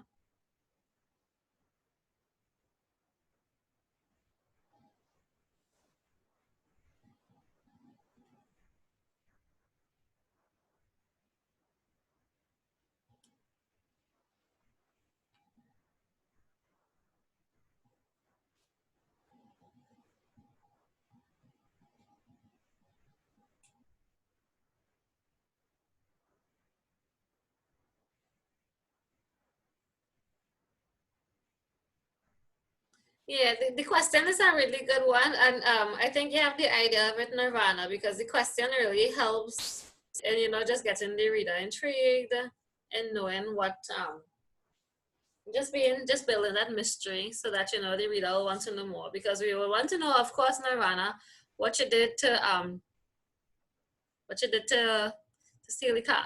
Steven says having two lives is a difficult thing when a woman with I think it's supposed to be with a woman and a mistress. I think it's supposed to be with a woman and a mistress. Here, Stephen.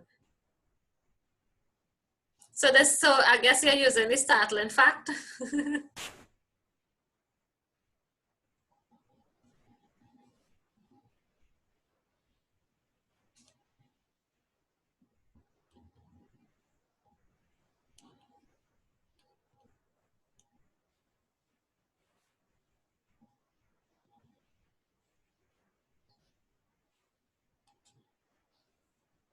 So I've seen Nirvana and Stephen.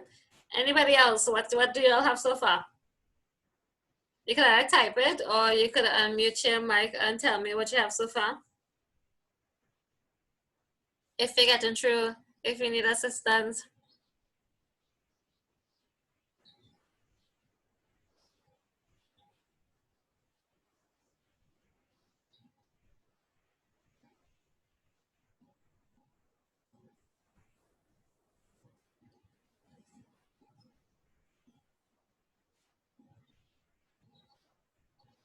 Let me hear from Jada. Jada, how are you going? Where have you reached?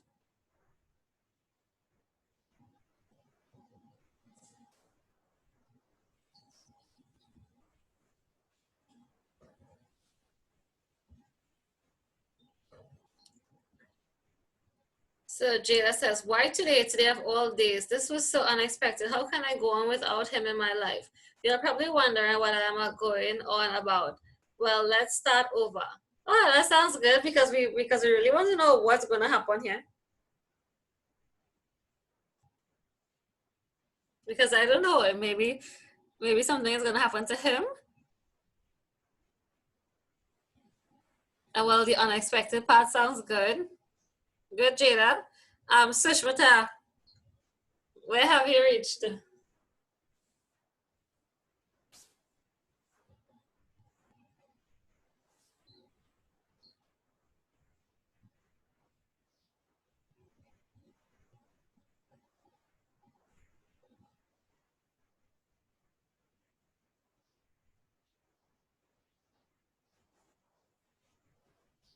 And David. Sushmita and David and Lena.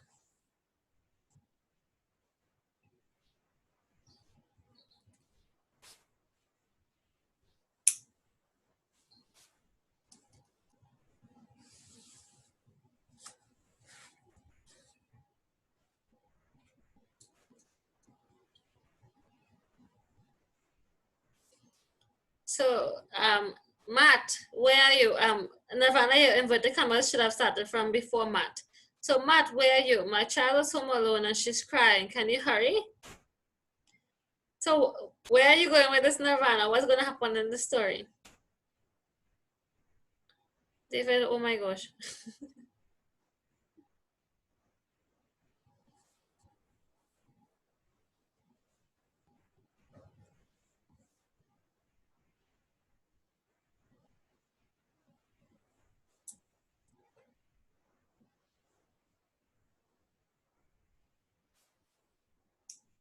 So, Sushmita says, George, come to the hospital right now. Your wife, Salisha, is in labor.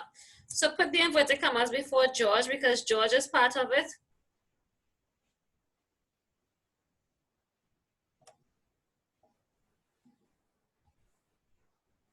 So Sushmita, put the inverted commas before George. George, come to the hospital right now. Put a next exclamation mark there. And your wife is in labor. Good. Joshua says, now in jail, Harry wondered and wondered, why did I go wrong? Where did I go wrong in this life? His thought constantly war with him, his soul struggling to breathe with an E there, but his conscience, which is spelled wrong, Oppressed to appease him every second. He was part of one of the biggest bank robberies in history. Good.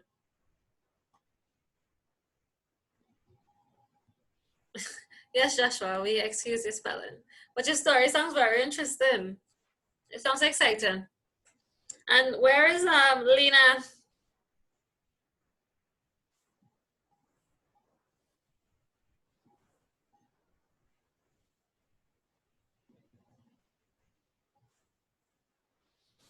So it's good to see that y'all got the gist as to how y'all could begin a short story. Because remember, your opening tells a lot. The opening is what gives the reader a little bit of a preview and insight into what the body of the story is about. So if that opening is not captivating, the reader would not be interested. And yeah, I know that you all are rushing, and I just wanted to see what you all will come up with in 5 minutes. But you all did pretty well in this exercise, and I think that if you already take the time to sit and to do this, you all would write really excellent stories. Lena says, having flashbacks in the back of my head, getting an emergency text, just picturing rushing to the aid of the delivery of my baby. So to make it more personal, Lena, you can say, I'm having flashbacks, so put the I. I'm having flashbacks in the back of my head while getting this emergency text. I'm just picturing rushing to the aid of the delivery of my baby. So just change it to like I and my to make the story more personal, as if he is telling the story. So that it gives us an insight into his thoughts.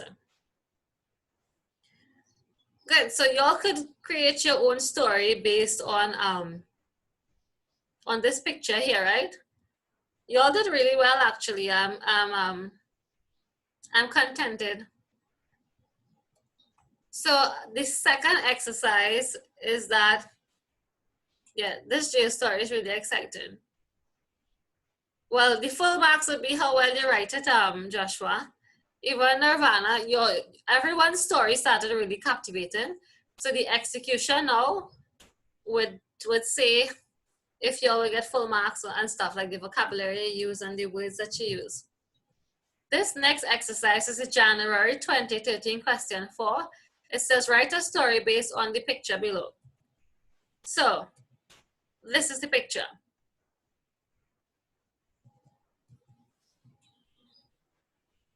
It says, unauthorized persons stay clear of tunnel. So look at the picture. So write a story based on the picture below. I want you to think of this picture. What could possibly happen in this picture? And we'll analyze the picture first, and then you would write your first few lines to me to tell me how the story would begin. So let me get some ideas as to what you're seeing in the story, what you think could possibly happen. Anyone have any suggestions as to what could possibly take place in the story, what we're seeing here? If we had to analyze this picture first to just understand what the picture is saying, what sort of vibe are you getting from this picture? What direction would your stories go? Don't. That picture boring. This picture boring? Lena says it looks like a substation, an adventure to find something good, so you could go in the tunnel and maybe you found something. What again you all could write about? Ghost stories about it. About a what? Ghost stories about the tunnel. It could be a ghost story because does the tunnel look as though it is in use? No. It looks abandoned, yes. So Sushmita says an abandoned train station. So it looks a bit abandoned, and we see that because if you just look at the setting of the story, it looks a bit unkept. So we see like the grass, the trees and stuff. Are they looking neat, or it looks a bit overgrown, as though no one is using it? Even with the tracks, you see the dirt and stuff. This track doesn't look as though it is in use. Nirvana says the person was walking alone in the day and he saw this tunnel and he decided to take a look inside. And then the intriguing part would be like, what you all saw on the inside. So it looks a bit abandoned because of how It looks very dangerous too. Because of how the trees are looking, it doesn't really look as though someone is maintaining this place. Even on top of the tunnel here, you see like the grass, the overgrown grass and stuff. Even with the tracks and the grass at the side here. And maybe that's why they put the sign. It says unauthorized persons stay clear of tunnel. Meaning that if you weren't granted permission, you are not allowed to go here. So this is not open to the public. But the mystery behind it is why? What would cause the government to close this tunnel and for it to be abandoned and not in use anymore? What mystery lies there? Since 20 and never come out. Maybe there was a story in the past where someone went in the tunnel and they didn't come out and people think that it's haunted. So they decided to close it down.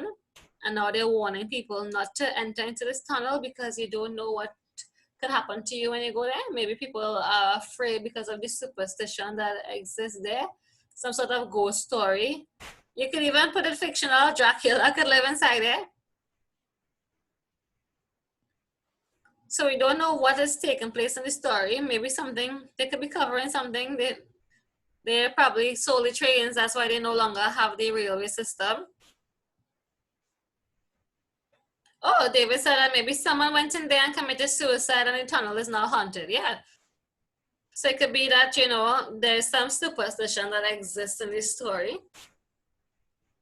And that's why, you know, it causes the tunnel to be closed from the public because maybe in the past, people said that, you know, when they went inside there, they explored inside there, they saw like the person who submitted the suicide or the zombie or some supernatural being or figure there.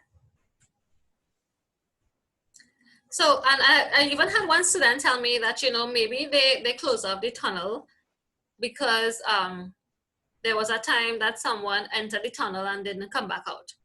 And he told me that the direction in which his story would go is that when you enter the tunnel is actually like a portal in the tunnel that takes you to a whole different realm or another world. So maybe that's why they don't want, you know, people to go inside there because, you know, there's a different portal inside the tunnel and when you go in, it's like you come out somewhere else. Like a portal, like, you know, in the Lion, the Witch and the Wardrobe, when they went into the wardrobe, when they came out. So he was saying that, you know, maybe there's a portal that exists that takes you to a different realm. Or yeah, maybe you could be hearing strange noises coming out of the tunnel and when you go inside there, you could tell me what you saw. So again, your aim is to write the opening for this picture. I want you all to write the first few lines for this picture. How would you all begin this story? So you have 5 minutes to write the opening lines for me in this picture. How would you begin this story? So your 5 minutes start now. I want the opening. Choose one of the 9 opening methods. And I want you all to write your few lines, the opening to this story.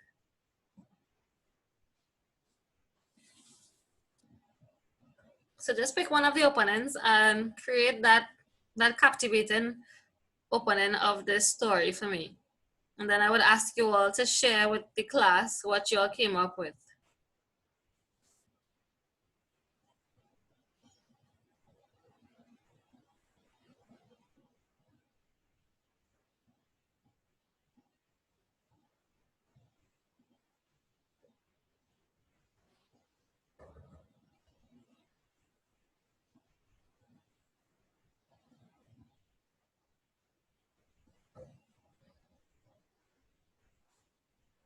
Anyone is having difficulties? You don't know what to write?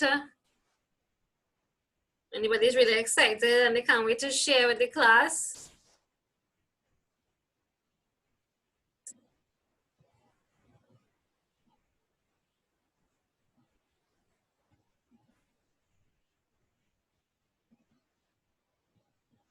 And even for the descriptions, you could even use what some of the if you're beginning your story with a description, you could probably use some of the descriptions that you also in the handout previously if you're describing the setting or something.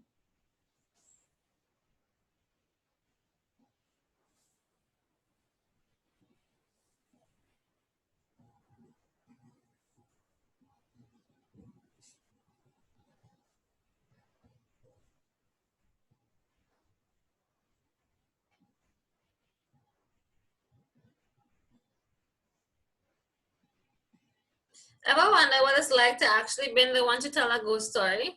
I think that's supposed to have a question mark after that, Stephen. So I'm guessing, Stephen, your story begins with the question where you would be telling us some mystery that exists behind this story. Good. And you could begin by saying, you ever wondered, so put a you before this, so make it, you ever wondered what it's like to actually be the one to tell a ghost story?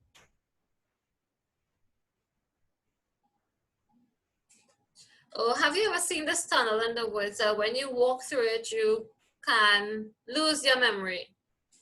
Instead of lost, put lose.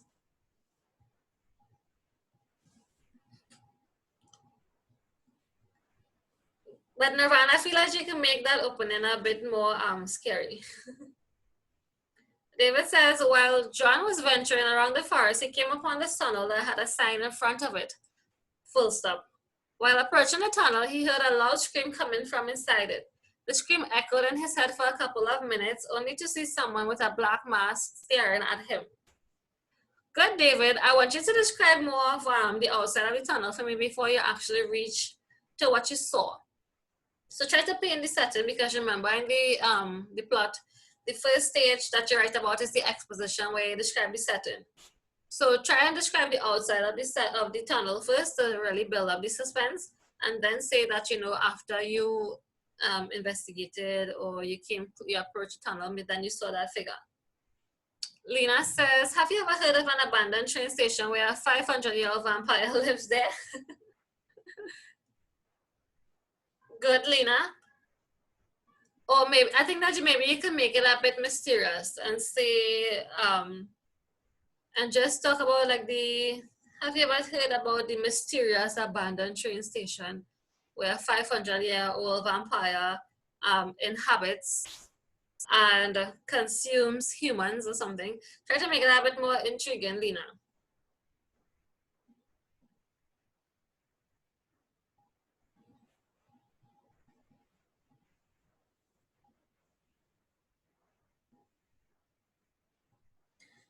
Rihanna and Sushmita, are you all getting through? And Jada.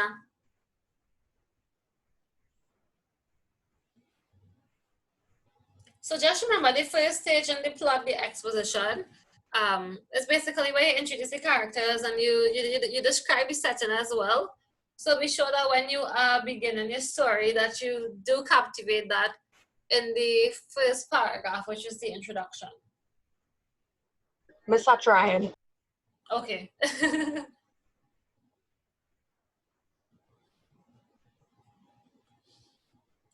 A really nice way that you all could begin the story that's very fitting is that you could begin with the description.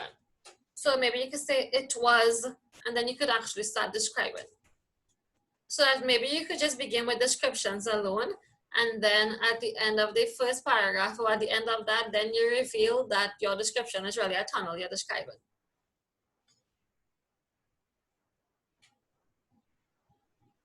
Just to build up the suspense and saying in the very first line that it's a tunnel, maybe you could just start by describing it, referring to it as it, and then afterwards you could put a noun to the pronoun and state that it was actually a tunnel that you're describing.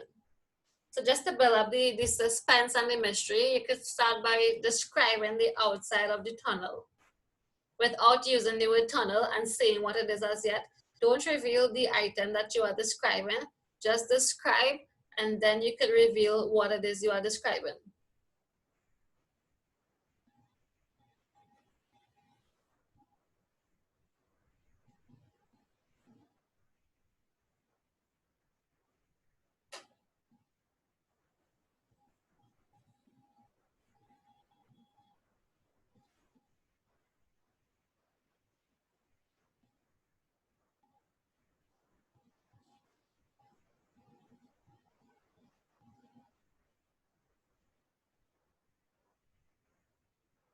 So Rihanna says, why me?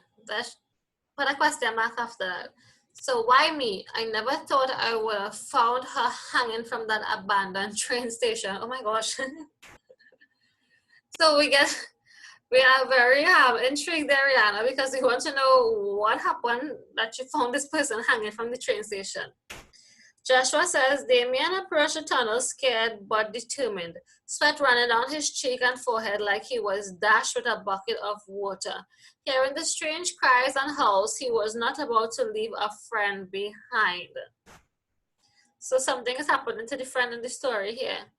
Jayla says, no pain, no gain is always what my granddad said. So when I got the dare to walk into the unknown, there was no hesitation. Very good. You see, y'all are really creative.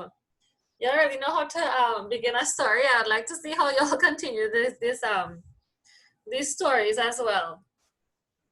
So I think you'll like getting the hang of this. Just be sure to learn the different strategies that you could incorporate to begin your story as well.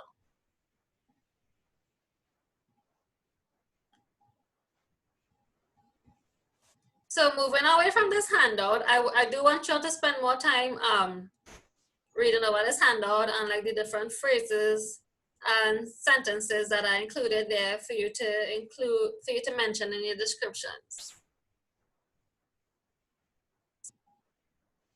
Nirvana says, have you ever heard about this haunted tunnel? A lot of people wrote about it. I heard when you walk through it, you can end up losing your memory. Make sure you don't watch the ghost in the eye because you could end up being paralyzed. So I guess you're starting there with a lot of mystery because it's very, it builds up the suspense and the mystery and even the fright in the reader's mind. So that's good. I want us to look at, I sent you all 2 additional documents in the WhatsApp group. So along with your homework and the class notes, I sent this document that's 49 pages. It's entitled Banished Boring Words. So this is something I want you all to use. This is a teacher's resource where it really teaches you all how to get rid of the typical boring words that you all use. And it gives you all lots of options as to words that you could use to replace, you know, the simple vocabulary words. So if you look at the contents, they basically give you everything. This is like a handbook for short story writing. From describing movements, different ways of saying said, describing colors, describing what you see, hear, smell, taste, touch, conditions. If you have to describe someone's body, their hair, their face, if you have to describe their character traits, emotions, if you, instead of saying big and small, beautiful, ugly, good, bad, interesting, boring, a little, a lot, easy, hard, compare, contrast. They even gave you 50 boring words and phrases to avoid. So make sure that you know what you're doing, what you're writing is not there. And they even have your own list of interesting words.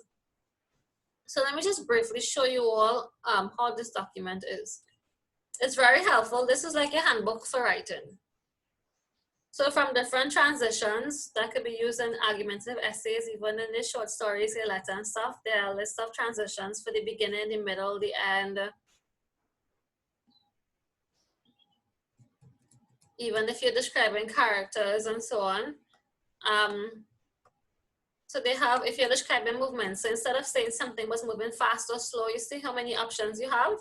The aim is not to use the word in bold because the boring words will be put in bold and the exciting words or the interesting words will be the options. So I don't want you all to tell me the boy ran fast or the girl ran slow. You see how many different options you all have, and I'm sure some of the words are new to you all. And Sushmita will read yours just now. I'm sure that some of the words I use are new to you all. So I really want you all to try and incorporate these words into your vocabulary. So nobody should be using any boring words to me. They even have action verbs. Instead of saying someone arrived or ate or got caught or was chased, you see how many words that you could use that really matches your level of learning.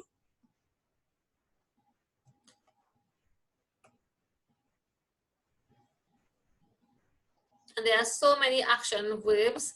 Instead of saying the word said, you see how many options you could use instead of saying said. So especially for your argumentative essay, instead of saying, well, the newspaper article said, or this person said, there's so many ways that you could use, like commented, you could say mentioned, remarked. If you want to say someone explained, you could say paraphrased, translated, clarified. So there's so many ways that really matches your level, that the level that you're supposed to be at. So I want you all to use this whenever you're writing and you're thinking of an easy word. Try to look in this document to see if you find a word that really matches the level of a CSEC student. Then they even give you colors and shape. There's so many colors that you could use instead of using the boring colors that we know the words to be. And even if you're describing the site, if something is bright, instead of saying bright, you could use beaming, glowing, radiant, vivid. If something is dim, you could say it was opaque, it was murky. So they have for all the different sensory imagery. If you want to describe a sound, you could say renaissance. If you want to say something was pleasant, you could say rhythmical, symphonious. If it was unpleasant, you could say boisterous. So there are so many ways that you could use when it comes to imagery. Your 5 senses, that would be very useful for when you begin writing and you have to describe. So there are every sense that you could think of, even conditions, if something is messy or neat. There's so many synonyms that you could use. If you're describing someone's face, if you're describing their character traits, so if you're trying to just give your reader insight as to what kind of character traits the person has in the story, there's so many things that you could use instead of saying that they're bossy or funny. There's so many synonyms that you could use, right? So I want you all to, and even if you want to describe how you are feeling in a story, the emotions, there's so many words that you could use. So all these boring words that you all use, there's so many options for you all to choose from, and I want you all to use this document whenever you all are writing. And try to learn a word every day, or 2 words every day, or every other day, try to learn a new word. And don't only incorporate the words in your writing, incorporate the words in your everyday speech. Like when you're talking to persons, try to use these vocabulary words as well. And the other document I sent, I know this one was really long, it's 288 pages, but I just sent this for you all who are really into writing.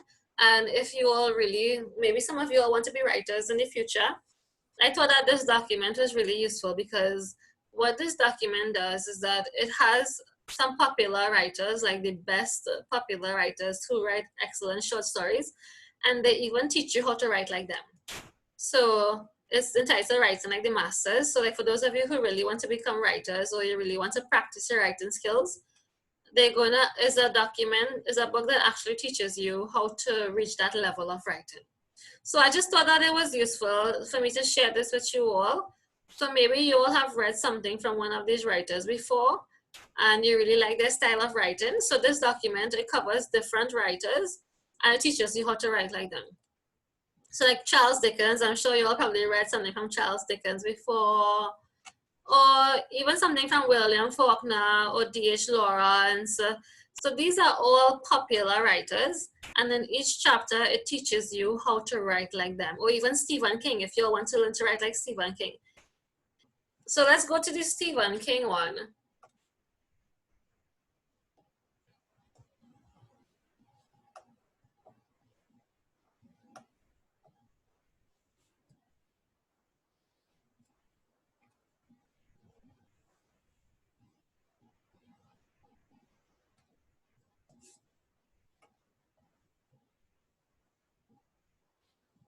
So this is just for you to get ideas, to see what I mean when I say that if you read other people's work, you could try to write like them. So like for instance, if you all want to learn to write like Stephen King, they give you like a little description as to how he writes, for those of us who are interested in how he writes. And then they tell you about what he does in his story that really creates the suspense. So it says like, but as well, as we'll see, even though Stephen King doesn't tell you how to create suspense in his writing book, he sure does tell you in his novels, and any analysis can see the pattern, which you'll understand fully by the end of this chapter. So they give you an idea as to the suspense he writes about. Then it even goes on to tell you about literary suspense. So it tells you that, okay, you could literally create suspense, or you could do it figuratively using chronological styles of writing. So it even gets into Stephen's style of writing, tells you what he does. It really teaches you like step by step how to write. So pick any writer that you like and you're into, and look for their name in this book, and you could really try to write like them. And they would even tell you that, you know, you could put in a personification here. They teach you how to actually formulate your sentences. So if you all are into writing and it's something that you really want to do, you can look at this book to try to write like the masters. Just you send the book on the group chat? Yeah, I sent on the group chat. The name of it is Write Like the Masters. And in the table of contents, they have all the different writers, and you all can read it and see. The book analyzes their writing style and tells you what the person includes and make their book really well. So I sent 4 things in the group chat for you all. I sent the class notes, I sent the homework, I sent the banished boring words one, and I also sent the one Write Like the Masters, which was that one teaching you all how to write like these renowned writers. Briefly, I just want to tell you all about your homework for next week's class. So do you all know that you will have a multiple choice exam now for just for this year because of the pandemic, right? So I sent you all the June 2000 multiple choice paper. So we're going from way back. And the time limit, as you see, is 1.5 hours. So, and you would see for CSEC when they release the timetable for you all as well, they did say that you all had 1.5 hours to complete this multiple choice paper. So what I want you all to do from now on is that when I give you all multiple choice papers to do for homework, I want you all to practice timing yourself, because I don't want that anybody is unable to finish the final exam. And CSEC did tell you all that for your paper 1, you have 1.5 hours. So when you are doing this paper for me, please time yourself and try to finish it in the 1.5 hours. Do it on one sitting as you sit. Time yourself, do it in 1.5 hours. And you would notice that some of the questions are repeat questions. How you would be doing your homework, there are the typical sections of a multiple choice paper. I want you all to write down your answers in your notebooks.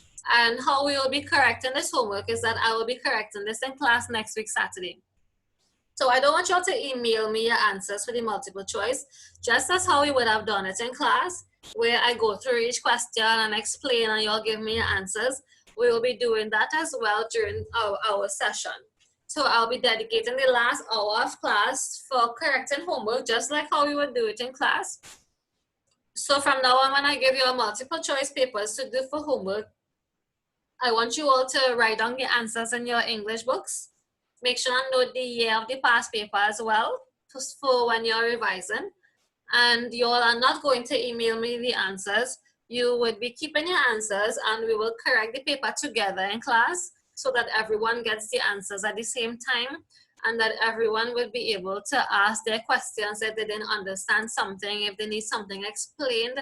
And even when we are correcting, I could clarify and explain to you all why this is this answer and so on. So for your homework for next week, you all are just writing down your answers in your notebooks and you're bringing them to your online class next week and we will correct the homework together. So do you all understand that? I don't want you all emailing me your answers for your multiple choice paper. Log the answers in your notebook and we will correct the multiple choice paper together in next week's class, okay?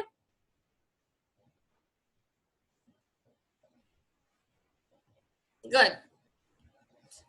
And the homework that I gave you all last week, I gave you all a story and I really wanted you all to look at the mapping of the story, right? What I wanted was for you all to email your answers to me. I only saw like 1 or 2 persons, they did that. The questions, I know Rihanna said that it was a bit challenging, so let me just go through the questions with you all. So you have to describe the setting in the story and it says select particular details which create the setting.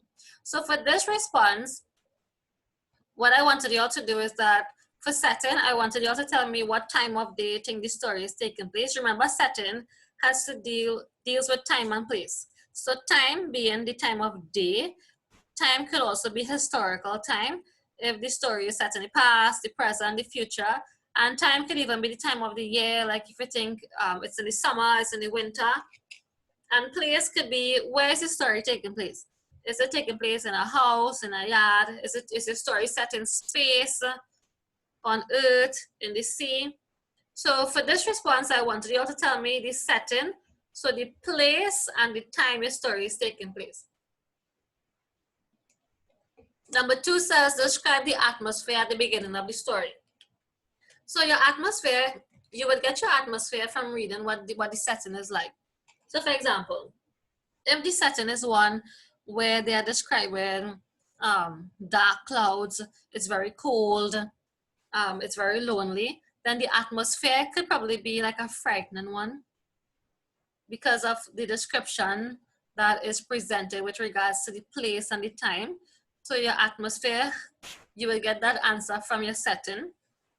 It says, describe the main character in the story from his words and actions. So remember I said that when you hear characters talk, when you make them talk, what they say could reveal components of them.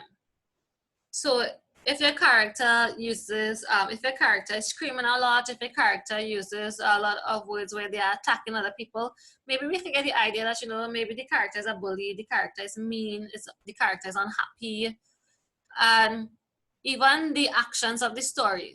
So what the character does as well tells us what kind of person the character is. So if the character gives charity in the story, maybe the character is probably a very sympathetic, compassionate, kind.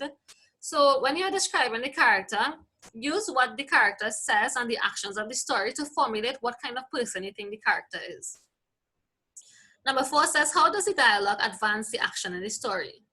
So remember, dialogue helps because instead of a narrator telling the story, you could use the words of a character to actually tell the story as well.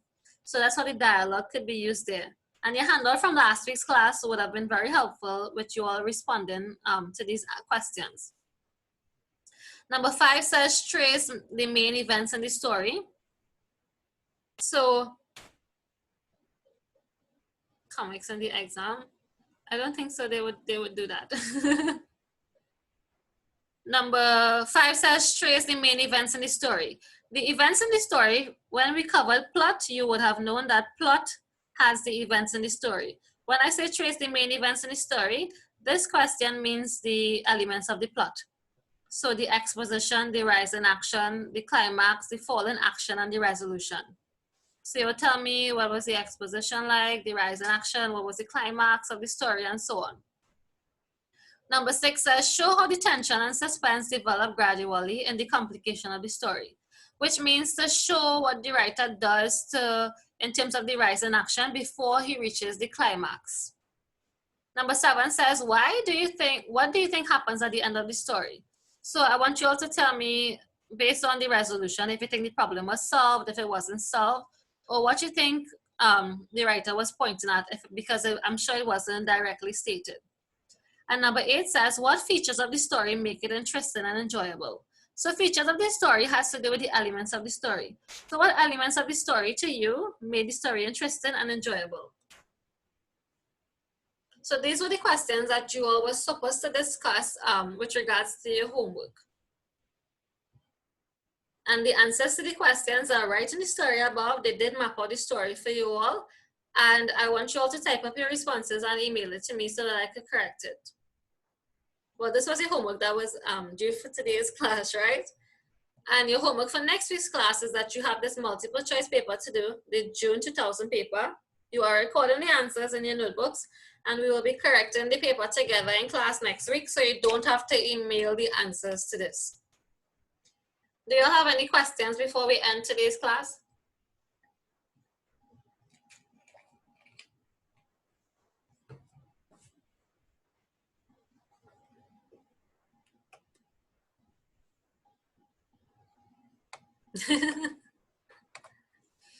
Anyone has any questions about today's class?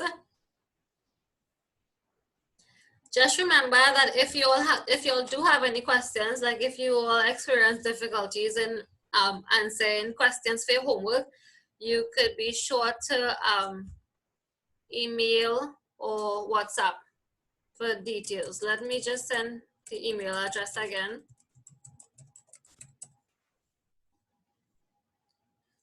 So you can send a message in the WhatsApp group. Maybe I could answer it, or your classmate could answer it, or you could email me any work that you all do if you need clarification on anything, okay?